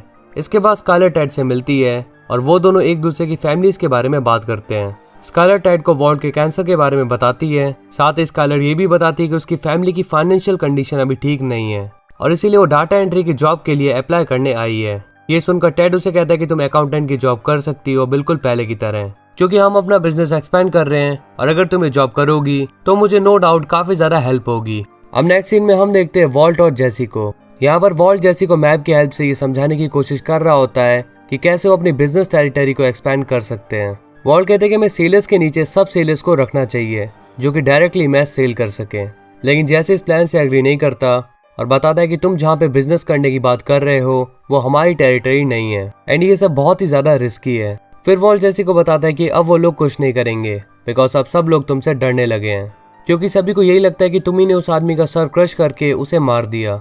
बट जैसी अभी भी कन्विंस नहीं होता तो वॉल्ट जेसी को एक एग्जाम्पल के जरिए समझाता है। वॉल्ट उसे कहता है कि तुम ब्लो फिश की तरह हो जो कि असल में इतनी हार्मफुल नहीं होती बट सभी लोग उससे डरते हैं। अब ये सुन के जेसी भी थोड़ा सा मोटिवेट हो जाता है एंड वॉल्ट के प्लान से एग्री कर लेता है।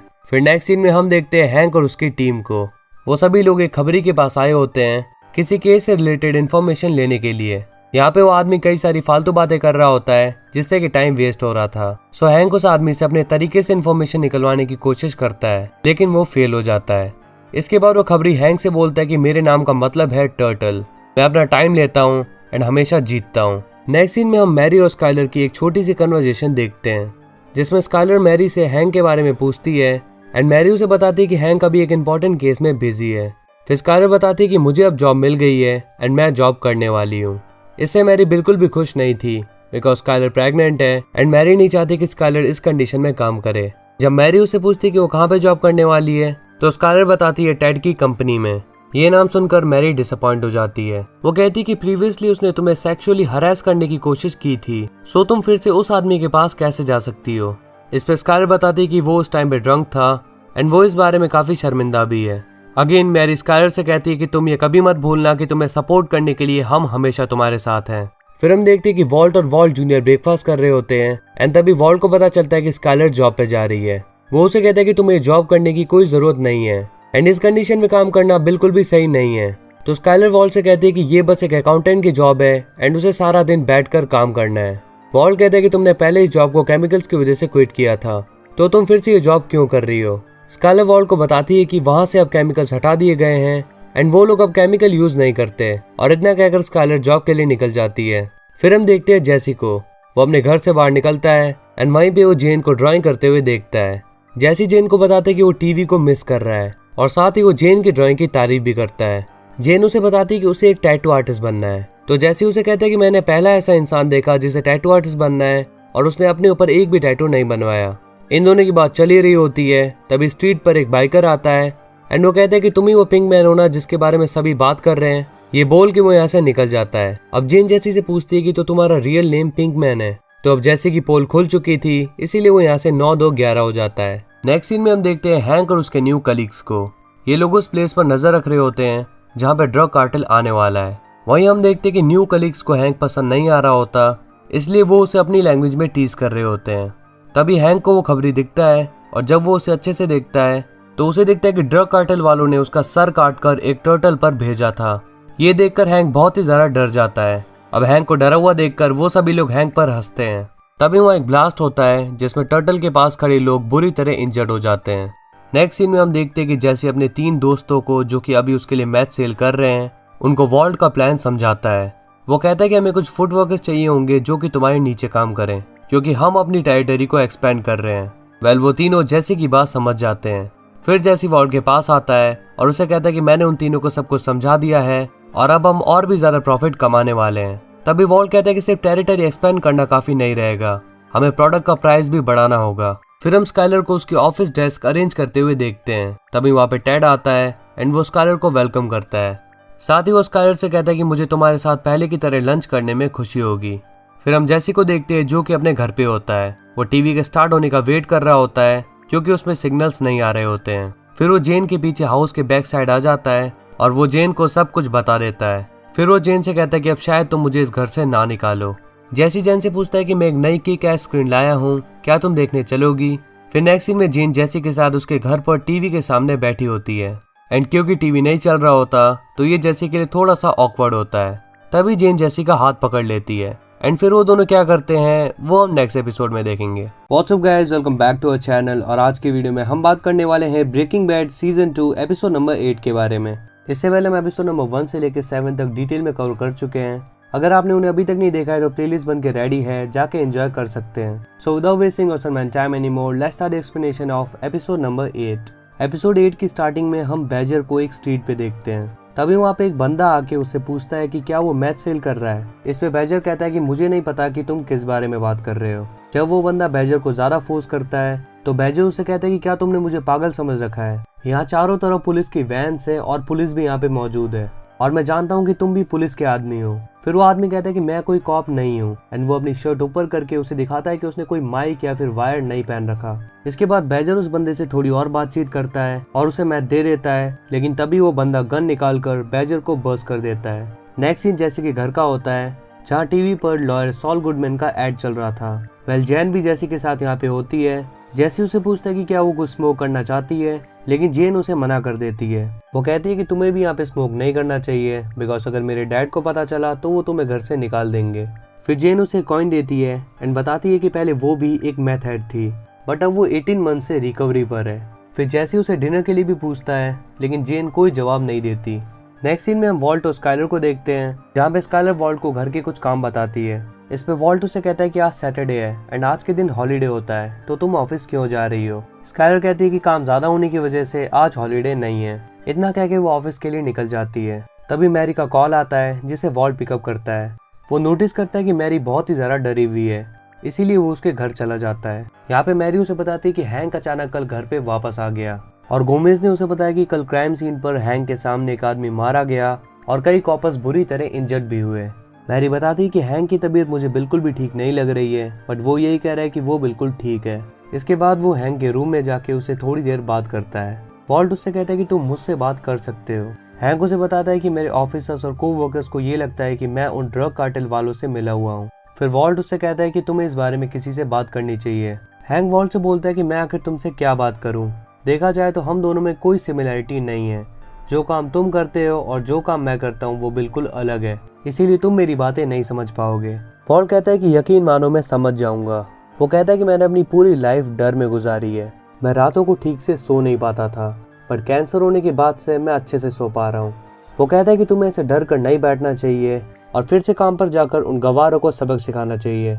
नेक्स्ट सीन में हम जेसी और वॉल्ट को देखते हैं जहाँ पर ये दोनों कैश काउंटिंग मशीन से पैसे गिन रहे होते हैं। सो जब वो मनी काउंट करते हैं तो वो शॉर्ट होता है। वॉल्ट जेसी से कहता है कि अभी बैजर ने पैसे नहीं दिए हैं और अभी उसका फ़ोन ऑफ है। वो जेसी से कहता है कि पता लगाओ कि वो कहाँ पर है और इतना लेट क्यों कर रहा है। साथ ही में वॉल्ट उसे याद दिलाता है कि बैजर उसका वर्कर है एंड वो उसका बॉस। देन जैसी कॉम्बो को कॉल करता है और उससे थोड़ा स्ट्रिक्टली बात करता है। जैसी को कॉम्बो बताता है कि बैजर को पुलिस ने अरेस्ट कर लिया है एंड वो अभी जेल में है। फिर हम हैंक को ऑफिस रीजॉइन करते हुए देखते हैं। हैंक अभी कम्प्लीटली वेल नहीं है बट वो खुद से फाइट कर रहा है। ऑफिस में एंटर करते ही वो अपनी ओल्ड चार्मिंग पर्सनैलिटी में आ जाता है। अब गोमेज हैंक को बताता है कि काफी समय से मार्केट ऑफ था बट अब फिर से वो ब्लू मैथ मार्केट में आ चुका है। नेक्स्ट सीन में हम बैजर को कस्टडी रूम में देखते हैं एंड वहीं पर वो स्किनी गाय भी बैठा होता है जिसने एपिसोड की स्टार्टिंग में बैजर को अरेस्ट किया था। वो बैजर से पूछ रहा था कि वो किसके लिए काम करता है एंड तभी वहाँ पे एंट्री होती है लॉयर सॉल गुडमैन की। सॉल बैजर से कहता है कि मैं तुम्हें बेस्ट क्रिमिनल डिफेंस प्रोवाइड करूंगा और तुम मुझे $4,650 पे करवाओगे। फिर हम सॉल, हैंक और उसके अदर पार्टनर्स को बात करते हुए देखते हैं। हैंक सोल का मजाक उड़ा रहा था और सोल जो कमबैक करता है उससे हैंक की बोलती भी बंद हो जाती है। साथ ही में सॉल उनसे पूछता है कि उन्हें बैजर से क्या चाहिए। अब ये सीन यहीं पे कट हो जाता है। नेक्स्ट सीन में हम वॉल्ट और जेसी को देखते हैं। वो सॉल के ऑफिस के बाहर एक कार में बैठे हुए थे। अब वॉल्ट जेसी से कहता है कि क्या तुम्हें कोई और लॉयर नहीं मिला। जेसी वॉल्ट को बताता है कि ये एक बेस्ट लॉयर है और इसने एमिलियो को 2 बार जेल से बाहर निकलवाया है। जेसी वॉल्ट को समझाता है कि इस वक्त हमें एक क्रिमिनल लॉयर की जरूरत है। देन कॉइन टॉस करने के बाद वो ये डिसाइड करते हैं कि कौन ऑफिस के अंदर जाने वाला है। फिर हम वॉल्ट को ऑफिस के अंदर देखते हैं। वॉल्ट यहाँ पे सॉल से बात करता है और उसे एक चेक भी देता है। फिर वॉल्ट सॉल से बैजर के बारे में पूछता है। सॉल उसे बताता है कि वो जल्दी जेल से बाहर आ जाएगा लेकिन डीईए उस पर नजर रखने वाली है क्योंकि बैजर की हेल्प से डीईए के लोग किसी हाइजेनबर्ग का पता लगाना चाहते हैं। ये सुनकर वॉल्ट टेंशन में आ जाता है। वॉल्ट सॉल से कहता है कि मुझे थोड़े और ऑप्शन चाहिए।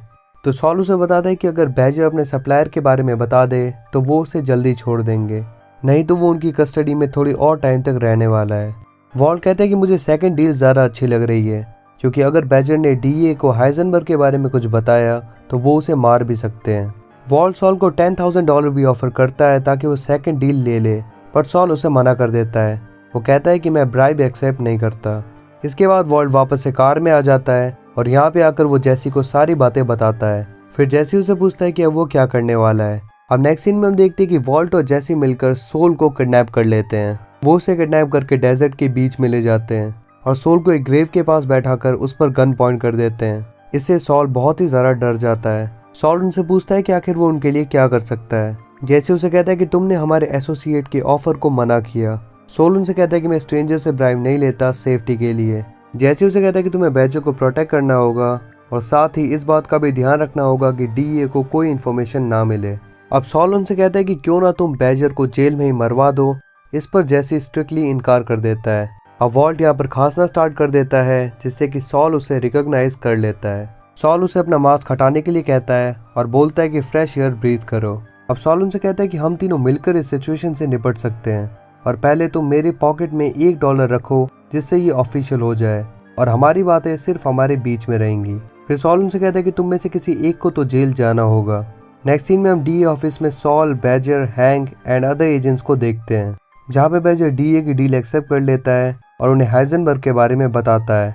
नेक्स्ट सीन होता है प्रीवियस नाइट का जहाँ पे सोल, जेसी और वॉल्ट को एक डील ऑफर करता है।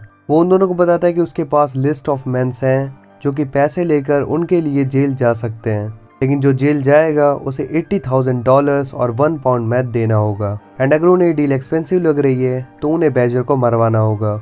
इसी के चलते वॉल्ट उसे पैसे दे देता है। अब नेक्स्ट सीन में हम बैजर को स्ट्रीट पे एक बेंच पे बैठे हुए देखते हैं और डीए एजेंट्स उस पर नजर रखे हुए होते हैं। इसके अलावा हम देखते हैं कि जेसी और वॉल्ट भी बैजर को देख रहे होते हैं और वो लोग अभी भी इस बात पर बिलीव नहीं कर पा रहे होते कि ऐसा भी कोई आदमी है जो पैसे के लिए जेल जाने को रेडी है। तभी हम देखते हैं कि एक दूसरा आदमी बैजर के पास आकर बैठ जाता है और डीए को लगता है कि ये ही हाइजेनबर्ग है और कुछ ही देर में सॉल का भेजा आदमी जिमी वहाँ पे आ जाता है। अब जैसी वॉल्ट से कहता है कि बैजर शायद गलत बेंच पर जाके बैठ गया है और अगर डीए ने इसे पकड़ लिया तो हमारा सारा प्लान बर्बाद हो जाएगा। फिर वॉल्ट कार घुमाता है और जेसी से कहता है कि बाहर जाकर कुछ करो। इसके बाद वॉल्ट डीए कार का विजन ब्लॉक करता है और जेसी बैजर के पास जाकर उसे बताता है कि वो रॉन्ग बेंच पर बैठा है। अब वो बंदा बैजर को मैथ देता है एंड तभी डीए की कार्स वहाँ पे आ जाती हैं और सक्सेसफुली जिमी को अरेस्ट कर लेती हैं।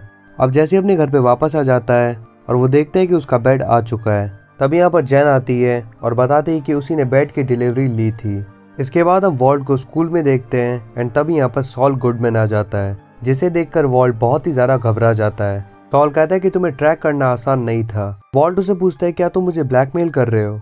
इस पर सॉल उसे कहता है कि मैं तुम्हें ब्लैकमेल नहीं कर रहा, मुझे लगता है कि तुम्हें एक लॉयर की ज़रूरत है, बिकॉज बिना लॉयर के पुलिस तुम्हें कभी भी कैच कर सकती है। साथ ही वो कहता है कि अगर तुम और पैसा कमाना चाहते हो और अपने कमाए पैसे को सेफ रखना चाहते हो then you better call Saul. और इसी के साथ ये एपिसोड यहीं पे खत्म हो जाता है। What's up guys, welcome back to our channel. और आज की वीडियो में हम बात करने वाले हैं Breaking Bad season 2 episode number 9 के बारे में। आई नो गाइस, ये सीरीज काफी टाइम से अटकी हुई थी बट फाइनली आपके सामने है। इससे पहले के सभी सीजन एंड एपिसोड्स हम डिटेल में कवर कर चुके हैं। अगर आपने उन्हें अभी तक नहीं देखा है तो प्लेलिस्ट बन चुकी है, जाके चेकआउट कर सकते हैं। So without wasting my time anymore, let's start the explanation of episode number 9। Episode की स्टार्टिंग में हम वॉल्ट, स्काइलर, हैंक और मैरी को हॉस्पिटल में देखते हैं। एक्चुअली आज वॉल्ट का MRI टेस्ट होने वाला है, इसीलिए वो लोग यहाँ पे आए हैं। काफी टाइम वेट करने के बाद भी वॉल्टर का नंबर नहीं आता तो मैरी कहती कि तुम्हें यहाँ पे आना ही नहीं चाहिए था, बल्कि तुम हमारी हॉस्पिटल में चेक करा सकते थे। MRI की रिपोर्ट देख के मैं भी बता सकती हूँ कि तुम्हें कोई प्रॉब्लम है या नहीं। तभी वॉल्ट को अजीब सा लगता है और वो बाथरूम में जाता है। यहाँ पे उसे खांसी के साथ साथ उल्टी भी होती है। धीरे धीरे उसकी कंडीशन बहुत ही ज्यादा बेकार होती जा रही है। इसके बाद वॉल्ट का टेस्ट होता है एंड जब वॉल्ट टेक्नीशियन से इस टेस्ट के बारे में पूछता है तो वो कहता है कि मैं बस एक टेक्नीशियन हूँ, मैं इस बारे में कुछ नहीं बता सकता। वो कहता है कि डॉक्टर ही 1 हफ्ते बाद तुम्हारी रिपोर्ट बताएंगे। लेकिन वॉल्ट को अपनी रिपोर्ट देख के लग रहा था कि उसकी कंडीशन बहुत ही बेकार है और बस कुछ ही हफ्तों में वो मर जाएगा। इसके बाद वॉल्ट जाता है सॉल के पास और कहता है कि मुझे मनी लॉन्ड्री करानी है। उसके पास $16,000 हैं एंड मनी लॉन्ड्री कराने के बाद उसके पास बच जाएंगे $9,960, जिससे कि वो मरते हुए अपनी फैमिली के लिए बस एक सेकंड हैंड सुबारू छोड़ जाएगा। मतलब साफ है कि अगर वॉल्ट अपनी फैमिली के लिए ज्यादा पैसा छोड़ना चाहता है तो उसे ज्यादा से ज्यादा कुक करना पड़ेगा। इसके बाद हम देखते हैं कि वॉल्ट स्काइलर के पास होता है एंड स्काइलर कहते हैं कि इस वीकेंड हमें कहीं पे जाना चाहिए। ये वो इसलिए कर रही है ताकि वॉल्ट अपनी रिपोर्ट्स की ज्यादा टेंशन ना ले। अब वॉल्ट स्काइलर से कहता है कि मुझे अपनी मॉम से मिलने जाना है, लेकिन स्काइलर ये सुन के बिल्कुल भी खुश नहीं होती। वो कहती कि कहीं तुम्हें ऐसा तो नहीं लग रहा कि रिपोर्ट नेगेटिव आने वाली है, तुम पॉजिटिव रहो और सब कुछ अच्छा होगा। वॉल्ट कहता है बिल्कुल मैं पॉजिटिव हूँ, लेकिन बाय चांस अगर मुझे कुछ हो भी जाता है तो कम से कम मैं एक और अपनी मॉम से मिल लूंगा। इसके अलावा मॉम के पास कुछ पैसे वगैरह होंगे तो इससे तुम्हारी हेल्प हो सकती है। स्काइलर अभी भी नहीं मान रही होती, लेकिन वॉल्ट उसे जैसे तैसे मना लेता है। इसके बाद हम जेसी और जेन को देखते हैं जो कि साथ में होते हैं। हालांकि आजकल ये साथ में रहते हैं। अब जेन कहती है कि हमें कुछ करना चाहिए, मतलब कि कहीं पे घूमने जाना चाहिए। वो डिसाइड करती है जॉर्जियन और कैफे म्यूजियम में जाने का। वेल जेसी यहाँ पे जाने के लिए एक्साइटेड तो नहीं था, लेकिन जेन उसे कन्विंस कर लेती है। तभी यहाँ पे वॉल्ट का कॉल आता है जो कि जेसी से कहता है कि अब हमें कुक करना होगा। जेसी कहता है कि आज मैं छुट्टी पे हूँ, आज मैं कुक नहीं करने वाला। वॉल्ट कहता है मुझे पता है पूरा दिन तुम नशे में रहोगे, इससे बढ़िया यहाँ पर आओ और मेरे साथ काम करो। जेसी कहता है कि आज मैं म्यूजियम जाने वाला हूँ।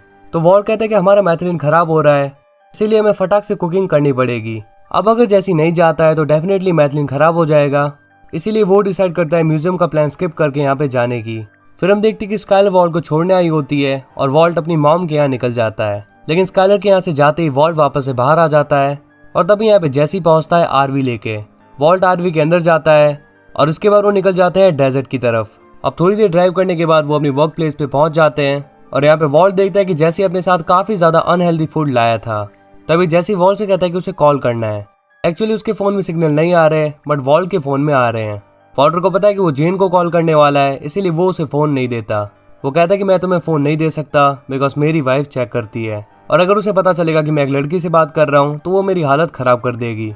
फिर जेसी आरवी की की को रख देता है, लेकिन वॉल्ट कहता है कि हमारी वर्क प्लेस है और यहाँ पे तुम कीज को नहीं रख सकते। फिर जेसी उस की को आरवी में ही लगा देता है बट यहाँ पे हम देखते हैं कि आरवी ऑन हो चुकी है। अब वॉल्ट और जेसी दबा के काम करना शुरू कर देते हैं और काम करते करते उन्हें काफी टाइम बीत जाता है। फाइनली जब वॉल्ट टोटल मैथ काउंट करता है तो उसे पता चलता है कि उन्हें $672,000 मिलने वाले हैं। जेसी ये नंबर सुन के बहुत ही ज्यादा खुश हो जाता है, लेकिन जब वॉल्ट बताता है कि $672,000 उन दोनों को मिलने वाले हैं, यानी कि टोटल अमाउंट नहीं है बल्कि दोनों को $672,000 मिलेंगे, ये सुन के जेसी की खुशी का कोई ठिकाना ही नहीं रहता। अब जेसी कहता है कि फाइनली रेस्ट लेने का टाइम आ गया।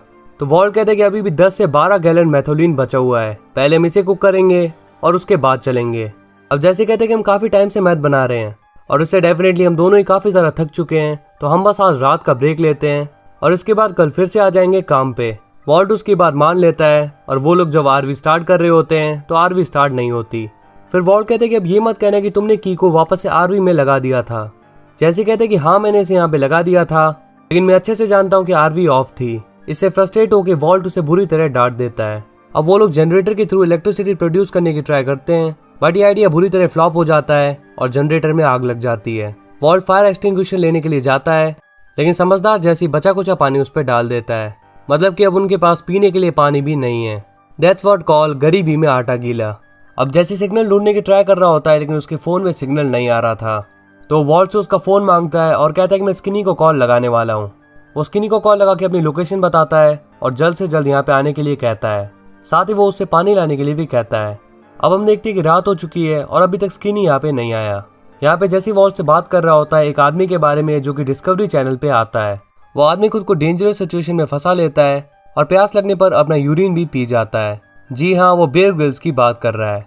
इसके बाद वो वापस स्किनी को कॉल लगाता है और उन्हें पता चलता है कि स्किनी किसी और ही जगह पे पहुंच गया, यानी कि स्किनी रास्ता भटक चुका है। और यहाँ पे फोन की बैटरी भी डेड हो जाती है। अब वो दोनों ही बुरी तरह डिसअपॉइंट हो जाते हैं और सो जाते हैं। नेक्स्ट डे जब जैसी की आँख खुलती है तो वो देखता है कि मिस्टर व्हाइट यहाँ पे नहीं है।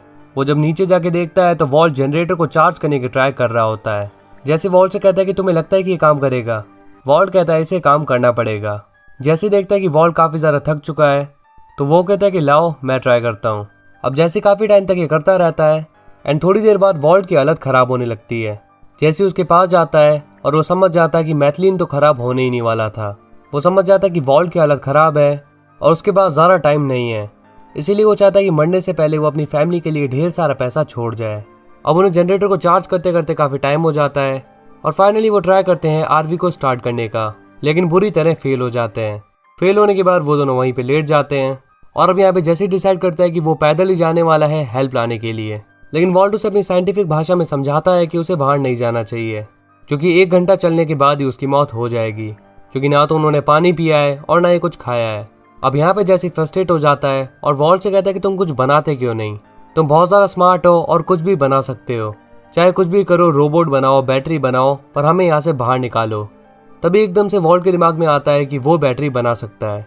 वो जैसे से कहते हैं कि आरवी के अंदर का सारा गैल्वेनाइज्ड और सॉलिड जिंक मुझे ला के दो। वो मेटल की मदद से बैटरी बनाने वाला है। अब जैसे उसे सारे इक्विपमेंट ला के देता है और यहाँ पे वॉल्ट लग जाता है अपने काम पे। बैटरी बनाते बनाते वॉल्ट जैसी को भी सब कुछ एक्सप्लेन कर रहा था, लेकिन जैसी के दिमाग में कुछ नहीं जा रहा था, बल्कि वो तो बस वॉल्ट की बातें सुन रहा था। इसके बाद फाइनली वो लोग आरवी स्टार्ट करते हैं एंड आरवी स्टार्ट हो जाती है। उन दोनों की खुशी का कोई ठिकाना ही नहीं था। अब वो लोग वापस से अपने टाउन चले जाते हैं और यहाँ पे वॉल्ट जैसी से कहता है कि मैं तुम पे बहुत ही ज़्यादा भरोसा करता हूँ। जैसे कहता है कि तुम चिंता बिल्कुल भी मत करो, अगर तुम्हें कुछ हो भी जाता है तो तुम्हारी फैमिली को तुम्हारा शेयर मिलेगा। ये सुन के वॉल्ट को राहत मिलती है और वो यहाँ से निकल लेता है। Finally Walt, Skyler, Walt junior, Hank और मैरी डॉक्टर के पास आए होते हैं एंड यहाँ पे सभी बहुत ही ज़्यादा घबराए हुए थे कि रिपोर्ट में क्या लिखा होगा। वेल ये गुड न्यूज़ थी, क्योंकि वॉल्ट का कैंसर 80% श्रिंक हुआ है, लेकिन फिर भी वॉल्ट को एक सर्जरी करवानी पड़ेगी, जिसके बाद वॉल्ट बिल्कुल ठीक हो जाएगा। एंड जब तक ये सर्जरी नहीं होती तब तक वॉल्ट को खांसी जैसी चीज़ होती रहेगी एंड ये खांसी उसकी जान भी ले सकती है। तभी वॉल्ट बताता है कि एक बार खांसते खांसते मेरे मुंह से खून भी आ गया था। तब डॉक्टर कहते हैं कि अब तुम कुछ भी सीक्रेट नहीं रखोगे और तुम्हारे साथ ऐसा कुछ भी होता है तुम सीधा मुझे कॉल करोगे। फिर वॉल्ट बाथरूम जाता है और यहाँ पे वॉल्ट बहुत ही ज़्यादा फ्रस्ट्रेशन में होता है, तो यहाँ पे अपना गुस्सा निकाल देता है। अब पता नहीं उसे किस चीज़ का गुस्सा आ गया था। तो फाइनली ये एपिसोड यहीं पे ख़त्म हो जाता है। What's up guys, welcome back to a channel. और आज की वीडियो में हम बात करने वाले हैं Breaking Bad season 2 episode number 10 के बारे में। इससे पहले के सभी सीजन्स एंड एपिसोड्स हम डिटेल में कवर कर चुके हैं। अगर आपने उन्हें अभी तक नहीं देखा है तो प्लेलिस्ट बन चुकी है, जाके एंजॉय कर सकते हैं। So without wasting awesome and time any more, let's start the explanation of episode number 10। तो एपिसोड के इंट्रो में हम देखते हैं वॉल्ट के स्विमिंग पूल में एक टेडी बियर को। तभी यहाँ पे कुछ लोग आते हैं और इन्वेस्टिगेशन करना शुरू कर देते हैं। जी हाँ, ये वॉल्ट के घर की इन्वेस्टिगेशन हो रही है। अब इसके पीछे का रीजन क्या है ये हमें आगे पता चलेगा। इसके बाद हम देखते हैं वॉल्ट को जो कि खांस रहा होता है और यहाँ पे वो अपने बाल भी काट लेता है। साथ ही हम नोटिस करते हैं कि नल से पानी साफ नहीं आ रहा। इसके बाद वॉल्ट ब्रेकफास्ट करने के लिए जाता है और यहाँ पे वो डिसाइड करता है कि आज से वो काम पे जाने वाला है, लेकिन स्काइलर उसे काम पे जाने से मना कर देती है और कहती है कि कुछ टाइम के लिए तुम रेस्ट करो। स्काइलर कहती है कि वो संडे आफ्टरनून को एक गेट टुगेदर रखने वाली है।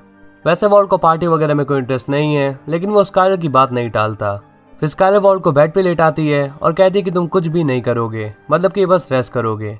इसके बाद वो यहाँ से निकल जाती है। अब वॉल्ट जैसी को कॉल लगाता है, लेकिन जैसी उसका कॉल नहीं उठाता। फिर थोड़ी देर बाद जैसी का कॉल आता है और वॉल्ट उसे मिलने के लिए बुलाता है। वॉल्ट और जैसी एक रेस्टोरेंट में मिलते हैं और यहाँ पे जैसी वॉल्ट से उसके कैंसर के बारे में पूछता है। जब वॉल्ट बताता है कि उसके कैंसर में 80% श्रिंक आया है तो जैसी फूले नहीं समाता। वो ये बात सुन के हद से ज़्यादा खुश होता है। इसके बाद वो वॉल्ट से पूछता है कि अब तुम्हें काम का आगे क्या करना है। वॉल्ट कहता है कि हमने जितना मैथ कुक किया है उसको हम लोग सेल कर देंगे और फिर मैं ये काम छोड़ दूंगा। अब नेक्स्ट सीन होता है पार्टी का और यहाँ पे स्काइलर एक प्यारी सी स्पीच देते हुए सभी को थैंक्स बोलती है और खासकर वो थैंक करती है एलिट एंड ग्रिचिन को, क्योंकि स्काइलर को यही लगता है कि इन्होंने ही वॉल्ट के ट्रीटमेंट के पैसे दिए हैं। इसके बाद बारी आती है वॉल्ट की और वॉल्ट सभी से कहता है कि जिस दिन मुझे कैंसर हुआ तो मैंने खुद से एक सवाल पूछा, वाई मी? एंड फाइनली जब ये सब कुछ ठीक हो गया तब भी मैंने खुद से यही क्वेश्चन पूछा, वाई मी? लोगों का मूड बहुत ही ज़्यादा अच्छा था, लेकिन वॉल्ट की ये बात सुन के सबका मूड खराब हो गया। इसके बाद वॉल्ट जूनियर और हैंक साथ में बैठे होते हैं और यहाँ पे हैंक वॉल्ट जूनियर को वही टर्टल वाली कहानी सुना रहा होता है जहाँ पे वो कुछ टाइम के लिए इंजर्ड हो गया था और उसके कई दोस्त मारे गए। पर यहाँ पे पता नहीं वॉल्ट को क्या हो जाता है। वो यहाँ पे अपने और हैंक के अलावा वॉल्ट जूनियर को भी वाइन दे देता है। जब जूनियर अपना राउंड खत्म करता है तो वॉल्ट उसे एक और राउंड देता है। हैंक उसे रोकने की ट्राई करता है, लेकिन वो जूनियर से कहता है कि तुम उसकी तरफ क्या देख रहे हो, ये पार्टी है, हम सेलिब्रेट कर रहे हैं, तो पियो। हद तो तब हो जाती है जब वो दूसरे राउंड के बाद उसे तीसरा राउंड भी देने लगता है। अब हैंक तंग आके बोतल ही अपने साथ ले जाने लगता है, लेकिन वॉल्ट चिल्लाते हुए उससे बोतल वापस मांगता है। यहाँ पे हैंक उसे समझाने की ट्राई करता है, लेकिन वॉल्ट का दिमाग खराब हो चुका था। On the other hand Walt junior swimming pool में ही उल्टी कर देता है। स्काइलर आके उसे संभालती है और वॉल्ट को तो मानो कोई फर्क पड़ ही नहीं रहा था। अब नेक्स्ट डे हम देखते हैं जैसी को, जो कि जेन के लिए ब्रेकफास्ट रेडी कर रहा था। तब यहाँ पे जेन आती है और कहती है कि क्या तुम्हें कोई हेल्प चाहिए। जैसी कहता है नहीं, तुम कुछ मत करो, सब कुछ मैं करने वाला हूँ। जी हाँ, वो जेन को इम्प्रेस कर रहा है। वो कहता है कि आज मुझे कहीं नहीं जाना, आज मैं तुम्हारे साथ ही रहने वाला हूँ। On the other hand Walt Skyler को कॉल लगाता है, लेकिन स्काइलर कॉल नहीं उठाती। तो वो उसके लिए एक मैसेज छोड़ता है और कहता है कि कल तुम्हें जिसने देखा वो कोई और ही था, वो मैं नहीं था। आई डोंट नो मुझे क्या हो गया था, और इसके लिए वो उसे सॉरी भी कहता है। तभी वो नोटिस करता है कि पानी बहुत ही बेकार आ रहा है, और जब वो जाके देखता है तो वो नोटिस करता है कि उसका हीटर खराब हो गया। This is the only reason कि पानी बेकार आ रहा है। On the other hand office में टेड और स्काइलर मिलते हैं और यहाँ पे स्काइलर कल की पार्टी के चीटोस लाई होती है और ये टेड को काफी पसंद आते हैं। टेड को लगता है कि कल वॉल्ट की बर्थडे पार्टी थी, लेकिन स्काइलर उसे बताती है कि उसकी बर्थडे पार्टी नहीं थी, बल्कि उसकी कैंसर रिकवरी पार्टी थी। वेल, टेड को उसके कैंसर के बारे में नहीं पता था, पर ये जानने के बाद कि उसका कैंसर रिकवर हो गया, टेड स्काइलर को कॉन्ग्रेचुलेट करता है। वहीं दूसरी तरफ वॉल्ट जाता है नया हीटर खरीदने के लिए। हीटर लेने के बाद जब पेमेंट करने का टाइम आता है तो वो एक खून से भरा नोट भी सामने रख देता है, लेकिन समय रहते वो उस नोट को उठा लेता है। वहीं जेन और जैसी मिलकर जैसी की ड्राइंग बुक चेक कर रहे थे। ये ड्राइंग बुक जैसी ने 4 साल पहले बनाई थी। इस पे काफी सारे सुपर हीरोज बने हुए थे, मतलब कि जैसी को सुपर हीरोज का काफी ज्यादा शौक था। तभी डोर नॉक होने की आवाज आती है और जब जेन चेक करती है तो ये उसी का डोर था एंड उससे मिलने उसके डैड आए हुए थे। जेन पीछे के रास्ते से अपने घर पे जाती है और जाके अपने डैड से मिलती है। तभी जैसी भी बाहर आता है इस एक्सपेक्टेशन में कि जेन उसे अपने डैड से इंट्रोड्यूस करवाएगी, लेकिन जेन कहती है कि ये यहाँ पे रेंट पे रहता है। वो जैसी से ढंग से बात भी नहीं करती। जी हाँ, ये जैसी को बिल्कुल भी पसंद नहीं आता। फिर हम वॉल्ट को देखते हैं जिसने कि हीटर फिक्स कर दिया है और अब यहाँ पे वॉल्टर जूनियर भी आ जाता है। वो लोग चेक करते हैं तो वाटर की प्रॉब्लम फाइनली फिक्स हो गई थी। यहाँ पे वॉल्टर जूनियर वॉल्ट से सॉरी कहता है बिकॉज कल उसने पूल गंदा कर दिया था। वॉल्ट कहता है कि इसमें तुम्हारी कोई गलती नहीं थी, वो मैं ही था जो कि तुम्हें फोर्स कर रहा था। वो कहता है कि मैंने हैंक से भी माफी मांग ली है एंड आई डोंट नो कि कल मुझे क्या हो गया था। जूनियर कहता है कि आपने मुझे 3 राउंड दिए थे और मैंने तीनों पी लिए। मैंने पूरी ट्राई करी आपको ओबे करने की। अब इससे वॉल्ट को बिल्कुल अच्छा नहीं लग रहा होता बिकॉज कल कुछ भी अच्छा नहीं हुआ। अब वॉल्ट जब वापस हीटर के पास जाता है तो यहाँ पे उसे फ्लोर की हल्की सी वोट टूटी हुई मिलती है। फिर नेक्स्ट सीन में जीन जैसी के पास आती है और कहती है कि चलो एक मूवी देखते हैं। जैसी मूवी देखने के लिए हाँ कर देता है, लेकिन इससे पहले उसे कुछ सवालों के जवाब चाहिए। जैसे कि उसने अपने फादर के सामने जैसी को इग्नोर कर दिया। वो कहती कि मैं बस तुम्हें बचा रही थी, वरना वो देख लेते कि तुम क्या क्या स्मोक करते हो। वो कहता है कि तुमने हम दोनों के रिलेशनशिप के बारे में क्यों नहीं बताया। जेन कहती कौन सा रिलेशनशिप। इससे जैसी बहुत ही ज्यादा गुस्सा हो जाता है और बाहर चला जाता है। जेन को भी समझ आ जाता है कि उसने जो कुछ भी कहा वो बिल्कुल भी ठीक नहीं था। ऑन द अदर हैंड हम वॉल्ट को देखते हैं जो कि कुछ सामान लेने के लिए आया होता है। फिर वॉल्ट जूनियर घर पे आता है और देखता है कि वॉल्ट कुछ काम कर रहा है। वो वॉल्ट से पूछता है कि आखिर वो क्या कर रहा है, लेकिन वॉल्ट उसे सही तरीके से जवाब नहीं देता। ऑन द अदर हैंड हम देखते हैं स्काइलर को जो कि अपने ऑफिस में होती है और तभी यहाँ पे उसके पास टेड आता है। वो टेड से बिजनेस के बारे में कुछ क्वेश्चन करती है, लेकिन तभी टेड नोटिस कर लेता है कि स्काइलर रो रही है। वो स्काइलर से रोने का रीजन पूछता है तो स्काइलर बताती है कि वॉल्ट का कैंसर ठीक तो हो गया है, लेकिन वो वापस आ जाएगा। मतलब कि 4 दिन की चांदनी फिर अंधेरी रात। यहाँ पे टेड उसे मोटिवेशन दे रहा था और तभी हम देखते हैं कि वो दोनों थोड़ा सा क्लोज आ रहे हैं। अब नेक्स्ट डे स्काइलर और वॉल्ट जूनियर ब्रेकफास्ट कर रहे होते हैं और वॉल्ट ब्रेकफास्ट करने के लिए भी नहीं आता। एक्चुअली वो अपने कुछ कंस्ट्रक्शन के काम में लगा पड़ा है। तभी वो वहाँ पे आता है और एक ब्रेड पे बटर लगा के खाने लगता है। खाने के बाद वो फिर से चला जाता है काम पे। स्काइलर पूछती है कि क्या आज तुम काम पे नहीं जाने वाले? वॉल्ट कहता है नहीं, आज मैं यहाँ पे बिजी हूँ। नेक्स्ट सीन में हम देखते हैं जेसी को, जो कि अपने रूम में बैठकर वीड स्मोक कर रहा होता है। तभी उसके रूम में एक कागज स्लाइड करता हुआ आता है और जब जेसी उसे देता है तो ये जेन का होता है। जेन ने एक ड्राइंग के जरिए अपॉलॉजी मांगी थी। तभी जेसी यहाँ पे हंस देता है, मीन्स अपॉलॉजी एक्सेप्टेड। फिर हम देखते हैं कि वॉल्ट अपने ऑफिस में होती है और टेड को देखते ही वो कुछ सामान नीचे गिरा देती है। तभी यहाँ पे टेड आ जाता है और उसकी हेल्प करने लगता है। जी हाँ, स्काइलर जानबूझ के नखरे कर रही है ताकि वो टेड के साथ बातें कर पाए। On the other hand Walt अभी भी अपने काम पे लगा होता है और इसके बाद वो चला जाता है पेंट लेने के लिए। यहाँ पे उसकी नजर एक ट्रॉली पे पड़ती है और वो समझ जाता है कि जिस किसी की भी है वो मैथ बनाने की ट्राई कर रहा है। तभी वो लड़का यहाँ पे आता है और वॉल्ट उससे कहता है कि ये गलत तरीका है। वो कहता है कि तुम्हें ये वाले मैच बॉक्स नहीं लेने चाहिए और वो उसका आइटम सही करने के लिए बोलता है। वॉल्ट उसे कुछ सजेशन भी देता है। वो कहता है कि सारा सामान एक ही शॉप से मत खरीदो, इससे लोगों को इजीली तुम पे शक हो जाएगा और तुम आसानी से पकड़ में आ जाओगे। वो कहता है कि सारा सामान अलग अलग शॉप से खरीदो। तभी वो लड़का बाहर भाग जाता है और थोड़ा बहुत सोचने के बाद वॉल्ट भी उसके पीछे जाता है। यहाँ पे वॉल्ट उसी आदमी को देख लेता है एंड उसके साथ एक और आदमी खड़ा था। वॉल्ट उसके पास जाता है और कहता है stay out of my territory, और ये ब्रेकिंग बैड के सबसे पॉपुलर डायलॉग्स में से एक है। फिर वो लोग बिना मार धाड़ किए वॉल्ट का इतना भयानक लुक देख के यहाँ से निकल जाते हैं। तो हम देख सकते हैं कि वॉल्ट का कैरेक्टर बहुत ही जल्दी चेंज हो जा रहा है। पहले तो वो उसी आदमी को मैथ बनाने के सजेशन दे रहा था, फिर खुद ही जाके उन्हें हड़का दिया। वेल फाइनली ये एपिसोड यहीं पे खत्म होता है। What's up guys, welcome back to a channel. और आज की वीडियो में हम बात करने वाले हैं Breaking Bad season 2 episode number 11 के बारे में। इससे पहले के सभी सीजन एंड एपिसोड्स हम डिटेल में कवर कर चुके हैं।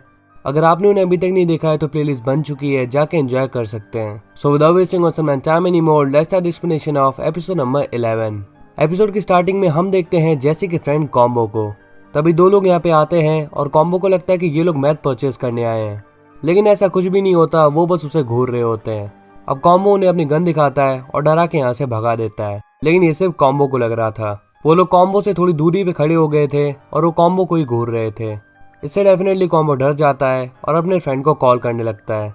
तभी यहाँ पे एक बच्चा आके कॉम्बो के चारों तरफ घूमने लगता है और सिग्नल मिलते ही कॉम्बो को शूट कर देता है। कॉम्बो बचने की ट्राई करता है, लेकिन वो बच्चा फाइनली उसे मार देता है।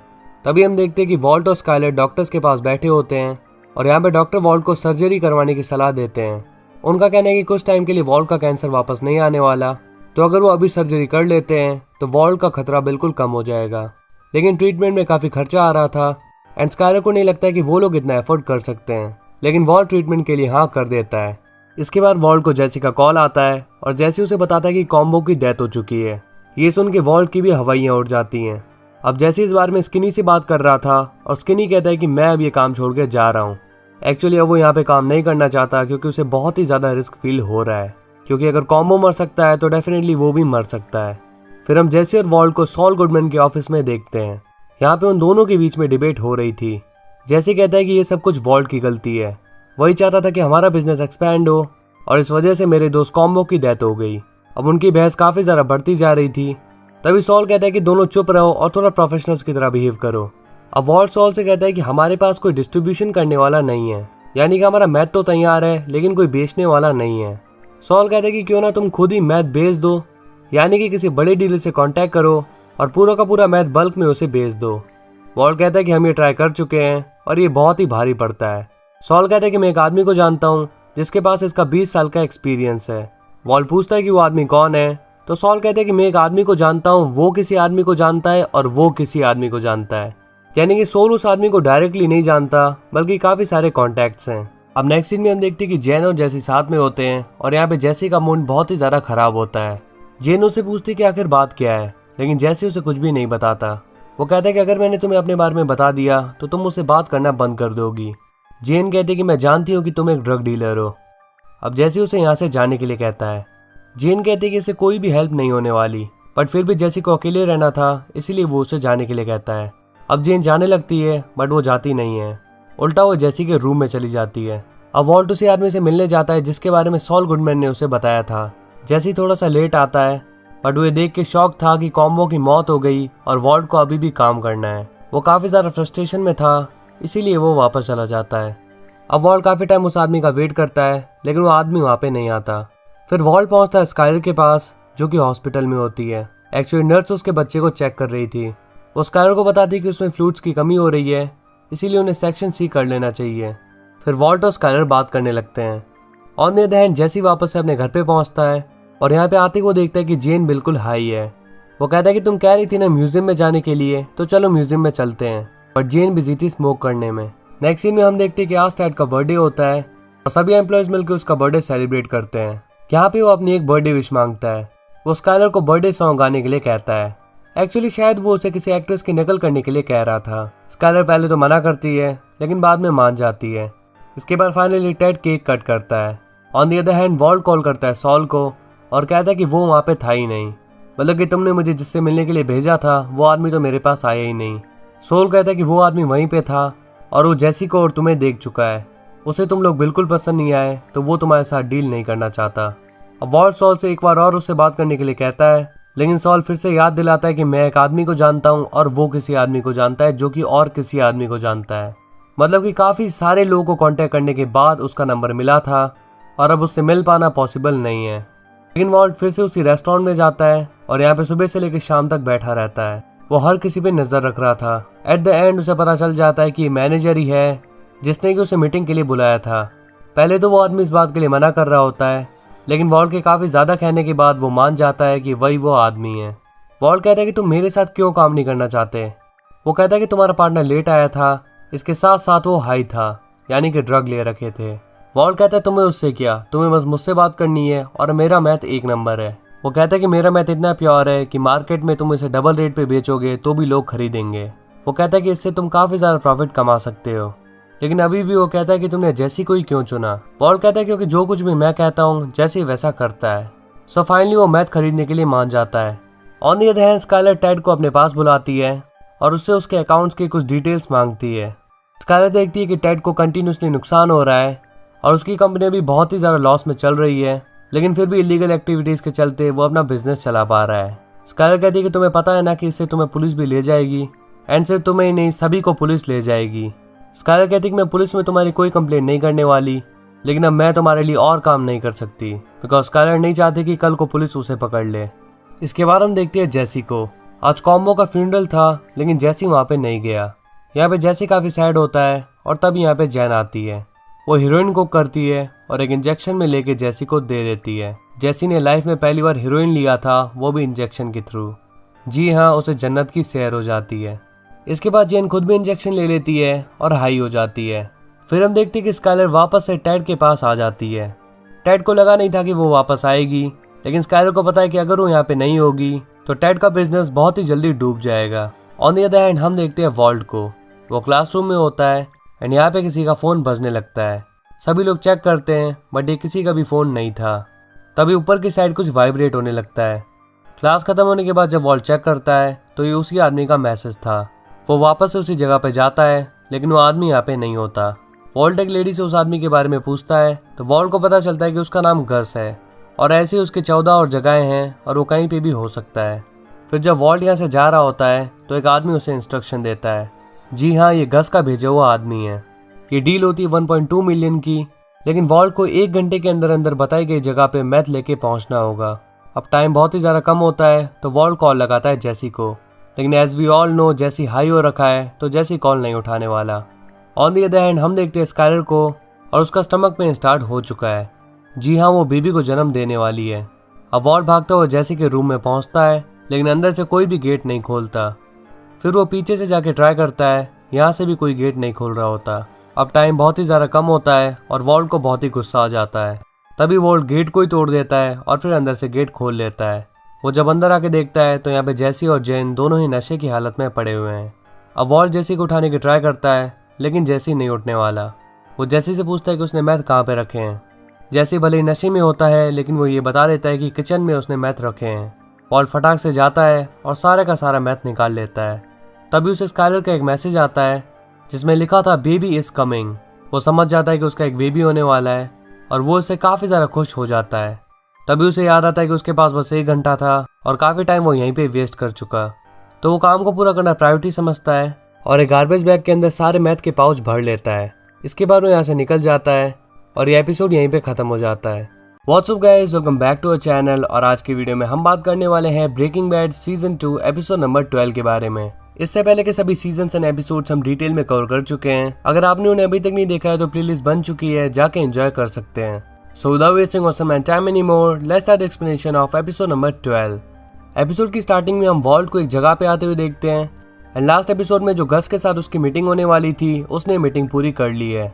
मैथ के बदले उसे पैसे मिल गए हैं और वो पैसों को यहाँ पे रखने के लिए लाया है। तभी उसे स्काइलर का कॉल आता है और जब वो कॉल को पिक करता है तो ये मैरी होती है। वो बताती है कि वॉल्ट को लड़की हुई है एंड वो बहुत ही ज़्यादा ब्यूटीफुल है। वॉल्ट इससे बहुत ही ज़्यादा खुश हो जाता है और फौरन हॉस्पिटल जाता है। यहाँ पे आके उस स्काइलर से मिलता है एंड आके अपनी बेटी को देखता है। इस मोमेंट पे वॉल्ट बहुत ही ज़्यादा अच्छा फील कर रहा था, लेकिन थोड़ी देर बाद उसे पता चलता है कि टेड भी यहाँ पे प्रेजेंट है। स्काइलर वॉल्ट को बताती है कि उसकी कंडीशन बहुत ही ज़्यादा बेकार हो गई थी और वो टेड ही था जो कि उसे सही सलामत हॉस्पिटल लेके आया। वॉल्ट इसके लिए टेड को थैंक्स कहता है और टेड उन तीनों को पर्सनल टाइम देने के लिए यहाँ से निकल जाता है। नेक्स्ट सीन में हम देखते हैं कि वॉल्ट अपने घर पे आता है और डील के दौरान मिले पैसों को संभाल के रख देता है। ऑन दी अदर हैंड जेसी और जेन सो रहे होते हैं। तभी जेन को उसके डैड का कॉल आता है जो कि उसे सेशन के लिए बुला रहे थे। एक्चुअली वो ड्रग एडिक्ट है और उसके डैड ये बात जानते हैं, इसीलिए उसकी ये लत को छुड़ाने के लिए वो उसे कुछ सेशंस में लेके जाते हैं। जेन उठने के बाद नोटिस करती है कि डोर टूटा हुआ है और यहाँ पे चोरी हुई है। वो इसके बारे में जेसी को इन्फॉर्म करके यहाँ से निकल जाती है। जेसी ये सारी डिस्ट्रक्शन देख के शॉक हो जाता है और जब वो जाके देखता है तो यहाँ पे क्रिस्टल नहीं थे। अब वो नशे में था, इसीलिए उसे याद नहीं कि वॉल्ट उन्हें अपने साथ ले गया था। ऑन द अदर हैंड हम देखते हैं जेन को जो कि अपने डैड के साथ सेशन अटेंड कर रही होती है, लेकिन यहाँ पे उसे बिल्कुल भी मज़ा नहीं आ रहा। सेशन के बाद उसके डैड उससे कुछ बातचीत करते हैं, जिस दौरान वो उसे जेसी के बारे में बात करते हैं। वो पूछते कि क्या तुम जेसी को डेट कर रही हो, लेकिन इस पे जेन बिल्कुल मना कर देती है। नेक्स्ट सीन में हम देखते हैं कि जेसी वॉल्ट को लैंडलाइन नंबर पे कॉल कर रहा होता है और ये कॉल जूनियर उठा लेता है।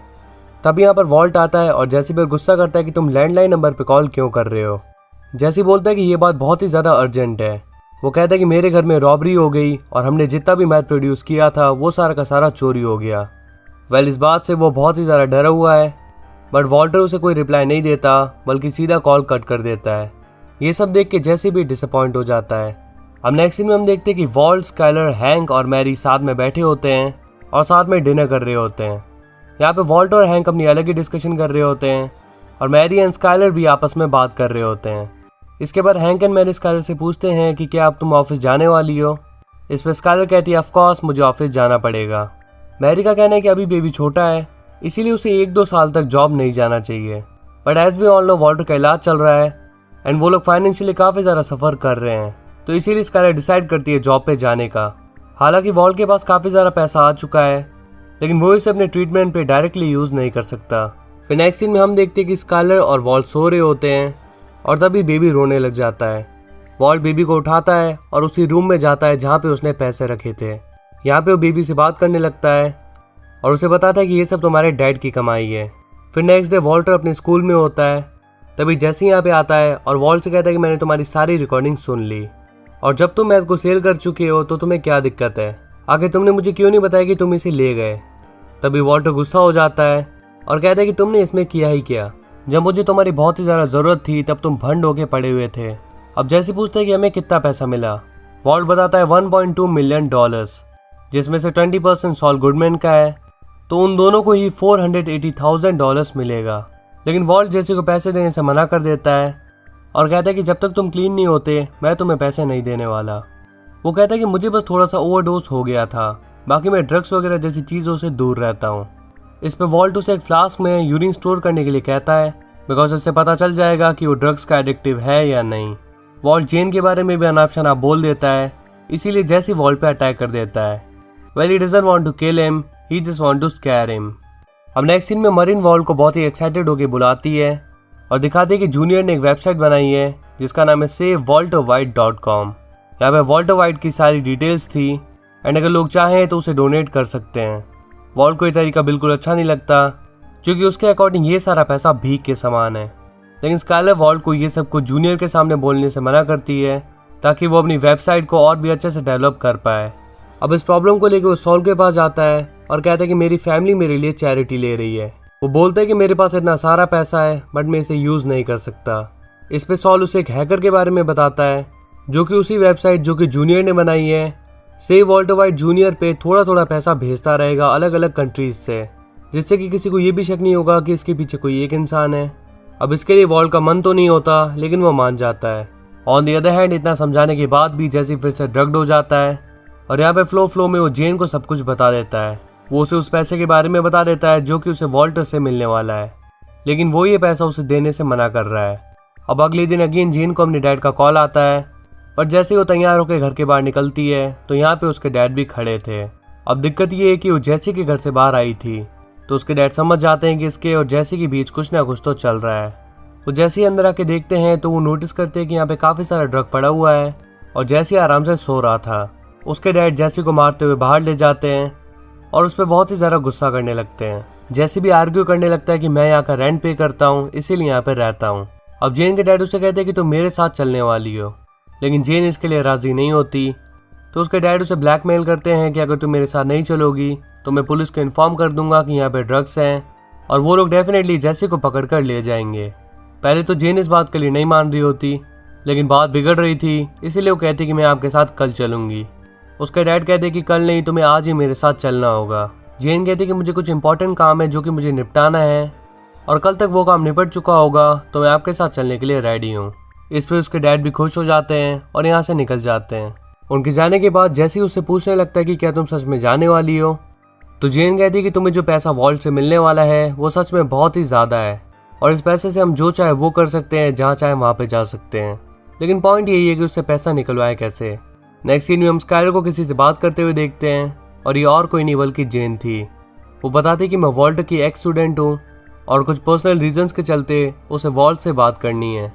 फिर जब स्काइलर फ़ोन वॉल्ट को देती है तो वॉल्ट को काफ़ी ज़्यादा गुस्सा आ जाता है और वो बाहर निकलकर उन दोनों को हड़का देता है।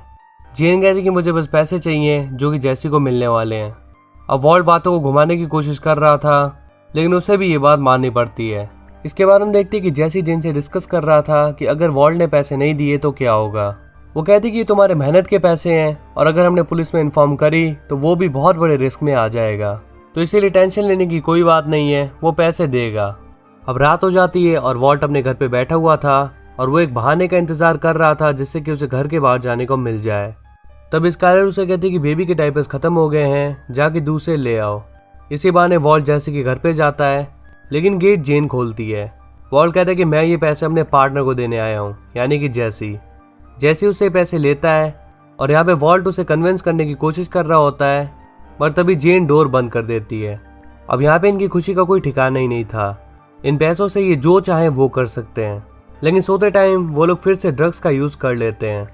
ऑन द अदर हैंड हम देखते हैं वॉल्ट को जो कि एक बार में आया होता है और जब उसे स्काइलर का कॉल आता है तो वो बताता है कि मैंने 3 दुकानों में ढूंढा लेकिन कहीं भी बेबी डायपर्स नहीं मिले। अब मैं चौथी दुकान में जाने वाला हूँ और मुझे शायद टाइम लगेगा।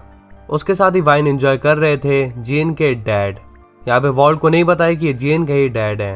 उन्होंने वॉल्ट और स्काइलर की कन्वर्सेशन सुन ली और यहाँ से उनकी बात चालू हो गई। वो वॉल्ट से पूछते कि तुम्हारा बेटा है या बेटी। वॉल्ट बताता है कि मेरी अभी बेटी हुई है। जेन के डैड कहते हैं कि मेरी भी एक बेटी है जो कि काफ़ी बड़ी है और अब उसे लगता है कि वो अपनी लाइफ के सारे डिसीजन खुद ले सकती है और मुझसे ज़्यादा सही ले सकती है, लेकिन ये बिल्कुल भी अच्छा नहीं है और इस पर वॉल्ट भी एग्री करता है।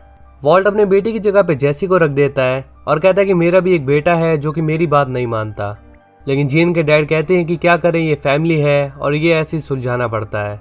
लड़ाई झगड़े तो चलते रहते हैं, लेकिन उसका समाधान हमें ही निकालना पड़ता है। उसकी इतनी मोटिवेटेड बातें सुन के वॉल्ट काफ़ी ज़्यादा मोटिवेट हो जाता है और वो फिर से जेसी के पास जाता है उससे बात करने के लिए, लेकिन जेसी और जेन तो ड्रग के नशे में चूर हैं, इसीलिए उन दोनों में से कोई भी डोर नहीं खोलता। अब वॉल्ट पीछे के रास्ते से बाहर जाता है जो डोर उसने तोड़ दिया था और यहाँ पे आके वो जेसी को उठाने लगता है। तभी वो देखते हैं कि ड्रग के ओवरडोज की वजह से जेन को सांस नहीं आ रही थी। वो उसके हेल्प करने के लिए जाता है बट खुद को रोक लेता है। इस मोमेंट पे उसे लगता है कि अगर जेन मर गई तो जेसी फिर से उसके साथ काम करेगा, इसीलिए वो उसकी हेल्प नहीं करता और उसे ऐसे ही मरने देता है। फिर वो यहाँ से निकल जाता है और ये एपिसोड यहीं पे खत्म हो जाता है। What's up guys, welcome back to our channel. और आज की वीडियो में हम बात करने वाले हैं Breaking Bad season 2 episode number 13 के बारे में। जी हाँ, सीजन 2 के लास्ट एपिसोड के बारे में। इससे पहले के सभी सीजन्स एंड एपिसोड्स हम डिटेल में कवर कर चुके हैं। अगर आपने उन्हें अभी तक नहीं देखा तो प्लेलिस्ट रेडी है, जाके एंजॉय कर सकते हैं। So without wasting some time any more, let's start the explanation of episode number 13। Episode की स्टार्टिंग में हम देखते हैं जैसी को, जो कि जेन को उठाने की ट्राई कर रहा था, but as we all know last episode में जेन मारी गई। जैसी उसके लिए बहुत ही ज्यादा इमोशनल हो जाता है क्योंकि आज ही के दिन वो यहाँ से निकलने वाले थे और आज ही के दिन ये सब हो गया। इसके बाद जैसी वॉल्ट को कॉल करता है और सारी सिचुएशन एक्सप्लेन करता है, but as we all know Walt को ये सब कुछ पहले से ही पता है क्योंकि जब जेन की डेथ हुई तो वो भी यहाँ पे प्रेजेंट था। वॉल्ट कहता है कि तुम बिल्कुल भी चिंता मत करो, मैं किसी को जानता हूँ जो कि हमें इस सिचुएशन से बाहर निकलवा सकता है। जी हाँ, वो बात कर रहा है सॉल के बारे में। फिर सॉल किसी को जेन के घर पे भेजता है सारे एविडेंस मिटाने के लिए। इसका नाम है माइक। वो 1 बाय 1 सारे एविडेंस मिटा देता है और जैसी के पास आके उसे कहता है कि वैसे तो पुलिस यहाँ पे नहीं आने वाली, लेकिन अगर फिर भी आई तो तुम्हें उन्हें कुछ भी नहीं बताना है। तुम उठे और तुम्हें वो मरी हुई मिली, बस तुम इतना ही जानते हो। लेकिन जैसे अभी भी बहुत ही ज्यादा दुखी था जेन के मरने से, तभी माइक उसे स्लैप करता है ताकि वो भावनाओं में ना खोए और सब कुछ संभाल ले। इससे जैसे भी रेडी हो जाता है पुलिस को फेस करने के लिए। ऑन द अदर हैंड हम देखते हैं वॉल्टर को डाइनिंग टेबल पे एंड वो वॉल्टर जूनियर को यहाँ पे बुला रहा होता है, लेकिन जूनियर यहाँ पे नहीं आता तो स्काइलर कहती है कि उसे फ्लिन कह के बुलाओ तो वो यहाँ पे आ जाएगा। वॉल्ट उसे फ्लिन कह के बुलाता है लेकिन अभी भी वो नहीं आता। इस पे स्काइलर उस पर गुस्सा करने लगती है, लेकिन तभी जूनियर उन्हें यहाँ पे बुलाता है। वो दिखाता है कि डोनेशन आनी स्टार्ट हो चुकी है, लेकिन उन्हें ये बात नहीं पता है कि ये सारी डोनेशन वॉल्ट की वजह से आ रही है, मतलब कि ये सारा पैसा वॉल्ट का ही है। लेकिन वॉल्ट को इस सबसे बिल्कुल भी खुशी नहीं होती। इसके बाद हम देखते हैं जेन के डैड को जो कि उसे लेने के लिए आ रहे होते हैं और जब वो उसके घर पे पहुंचते हैं तो उन्हें पता चलता है कि वो मारी गई। कहीं ना कहीं उनका शक जैसी पे जा रहा था, लेकिन वो यहाँ पे कुछ नहीं कर सकते। जेन की सारी डिटेल्स देने के बाद उन्हें एक ड्राइंग मिलती है जो कि जेन ने ड्रॉ की थी और वो उसे अपने पास रख लेते हैं। इसके बाद वॉल्ट जेसी को कॉल लगाता है और उसे अपने कलेक्शन के बारे में बताता है। फिर नेक्स्ट सीन में हम देखते हैं हैंक को जो कि अपने ऑफिस में जाके वॉल्ट के लिए डोनेशन मांग रहा होता है। इसके बाद वो सभी को कॉम्बो के बारे में बताता है जो कि हाइजेनबर्ग का ही पार्टनर है। वो बताता है कि रिसेंटली कॉम्बो की डेथ हो चुकी है, ब्लू मैथ सेल करते हुए उसका मर्डर हो गया और जब से कॉम्बो का मर्डर हुआ है तब से ब्लू मैथ की सप्लाई भी रुक गई है। हैंक का फ्रेंड कहता है कि ये इसलिए क्योंकि हाइजेनबर्ग अब जेल में है। इस पे वॉल्ट उसे बताता है कि हाइजेनबर्ग अभी भी बाहर है और वो जो जेल में है वो फेक बंदा है एंड उसे इस काम के लिए पैसे मिले हैं। On the other hand Skyler और वॉल्ट जूनियर कलेक्शन देख रहे होते हैं।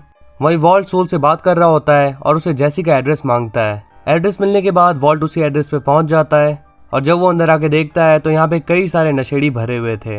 वेली प्लेस बहुत ही ज्यादा बेकार है। यहीं पे काफी ज्यादा सर्च करने के बाद उसे जैसी मिल जाता है और वो जैसी को यहाँ से ले जाने की ट्राई करता है। तभी जैसी रोने लग जाता है और कहता है कि ये सब मेरी गलती थी, जेन मेरी वजह से ही मारी गई। वॉल्ट उसे समझाता है कि इसमें तुम्हारी कोई गलती नहीं थी। एक्चुअली वॉल्ट को लग रहा था कि जेन और जैसी का बस टाइम पास रिलेशनशिप है, लेकिन ये सब देख के उसे पता चल गया कि जैसी सच में उससे बहुत ही ज्यादा प्यार करता था। इसके बाद हम फिर से जेन के डैड को देखते हैं जो कि तैयारी कर रहे होते हैं जेन की फ्यूनरल की। वो मनी मन जेन से बातें कर रहे हैं बिकॉज डेफिनेटली वो बहुत ही ज्यादा मिस कर रहे हैं जेन को। अब कंटिन्यूसली डोनेशन आ रही होती है तो स्काइलर और जूनियर बहुत ही ज्यादा खुश होते हैं, लेकिन उसकी साउंड से वॉल्ट को इरिटेशन हो रही होती है, इसीलिए वो आके बोलता है कि साउंड को म्यूट कर दो। तभी मैरी का कॉल आता है और वो बताती है कि वॉल्ट जूनियर न्यूज़पेपर में आने वाला है। ये सुन के स्काइलर को तो बहुत ही ज्यादा खुशी हो रही होती है, बट डेफिनेटली वॉल्ट को बहुत ही ज्यादा गुस्सा आ रहा होता है, मतलब कि पूरे शहर को इस बारे में पता लग जाएगा। ऑन द अदर हैंड हम देखते हैं हैंक को जो कि अपने ऑफिस में काम कर रहा होता है। तभी उसके बॉस यहाँ पे आते हैं और उसे एक अवेयरनेस कैंप के बारे में बताते हैं। वो उसे कई सारे बिजनेसमैन से इंट्रोड्यूस करवाते हैं जिनमें से एक था गस। उनके डिस्कशन के बाद गस की नजर पड़ती है वॉल्ट के डोनेशन बॉक्स की तरफ और वो अपनी तरफ से भी डोनेशन डाल देता है, but as we all know वो वॉल्ट की असलियत जानता है। इसके बाद हम वॉल्ट को जेसी के पास देखते हैं एंड फिलहाल के लिए जेसी रिहैब में है। जेन के मरने के बाद से उसकी मेंटल कंडीशन बहुत ही ज्यादा बुरी हो चुकी है। यहाँ पे वॉल्ट उसे बता रहा है कि अब मैं कुछ टाइम के लिए नहीं आ पाऊंगा क्योंकि मेरी सर्जरी होने वाली है। अब जैसे वॉल्ट से कहता है कि तुमने सही कहा था कि मैं ये डिजर्व करता हूँ। वो बहुत ही ज्यादा गिल्टी फील कर रहा होता है एंड वॉल्ट उसे एनकरेज करने की ट्राई करता है। फिर जब वो घर पे आता है तो देखता है कि वॉल्ट जूनियर का इंटरव्यू होने वाला है। वॉल्ट इसमें बिल्कुल भी इंटरेस्टेड नहीं था, लेकिन स्काइलर और मरी को इसमें बहुत ही ज्यादा मजा आ रहा था। यहाँ पे वॉल्ट जूनियर अपने डैड की बहुत ही ज्यादा तारीफ करता है और ये सब सुन के वॉल्ट की आंखों में भी आंसू आ जाते हैं। सो फाइनली अब टाइम आ जाता है वॉल्ट की सर्जरी का एंड यहाँ पे वॉल्ट को रिलैक्सिंग मेडिसिन दे दी जाती है। इससे वॉल्ट को ज्यादा रिलैक्स हो जाता है। तब स्काइलर वॉल्ट से उसके फोन के बारे में पूछ लेती है।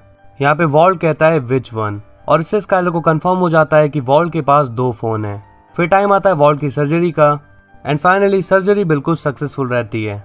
फिर हम वॉल्ट और स्काइलर को साथ में बैठे हुए देखते हैं एंड डॉक्टर उनसे बात कर रहे थे। सो फाइनली वॉल्ट का कैंसर बिल्कुल ठीक हो चुका है एंड इसीलिए वो बहुत ही ज्यादा खुश होता है। डॉक्टर वॉल्ट से उसकी बेटी के बारे में भी पूछते हैं, लेकिन डॉक्टर वॉल्ट से ज्यादा काम करने के लिए मना करते हैं, यानी कि वो वजनदार चीजें नहीं उठा सकता और कुछ टाइम के लिए उसको घर पे ही रहना होगा। इस पर स्काइलर पूछते कि वॉल्ट कब तक काम पे जाने लायक हो जाएगा। डॉक्टर कहते कि इसमें थोड़ा सा टाइम लगेगा। फिर वो दोनों घर पे आ जाते हैं और यहाँ पे वॉल्ट स्काइलर से बहुत ही ज्यादा खुश होकर बातें कर रहा होता है, लेकिन स्काइलर उसका रिस्पॉन्स ही नहीं कर रही होती। वो पैकिंग कर रही है एंड जाने वाली है मैरी और हैंक के पास। वो वॉल्ट को बताती है कि मैं 2 दिन के लिए हैंक और मैरी के पास जा रही हूँ, वो भी उनकी बेटी को लेके। इस पे वॉल्ट उससे पूछता है कि आखिर तुम्हें क्या हो गया है, मतलब कि वॉल्ट की सर्जरी सक्सेसफुल हो गई एंड वो ज्यादा काम नहीं कर सकता। तो इस टाइम पे वॉल्ट को स्काइलर की नीड है और वो उसे ही छोड़ के जा रही है, लेकिन स्काइलर फिर भी अपना डिसीजन नहीं बदलती। वॉल्ट स्काइलर से उसके ऐसे बर्ताव का रीजन पूछता है। अब यहाँ पे सारे पत्ते खुलने चालू हो जाते हैं। स्काइलर बताती है कि जब तुम्हें रिलैक्स मेडिसिन दी गई थी तब मैंने तुमसे पूछा था कि क्या तुम्हारा फोन तुम्हारे पास है। इस पे तुमने कहा था विच वन, यानी कि हमेशा से तुम्हारे पास 2 फोन थे। तुम हमेशा से मुझसे झूठ बोलते रहे।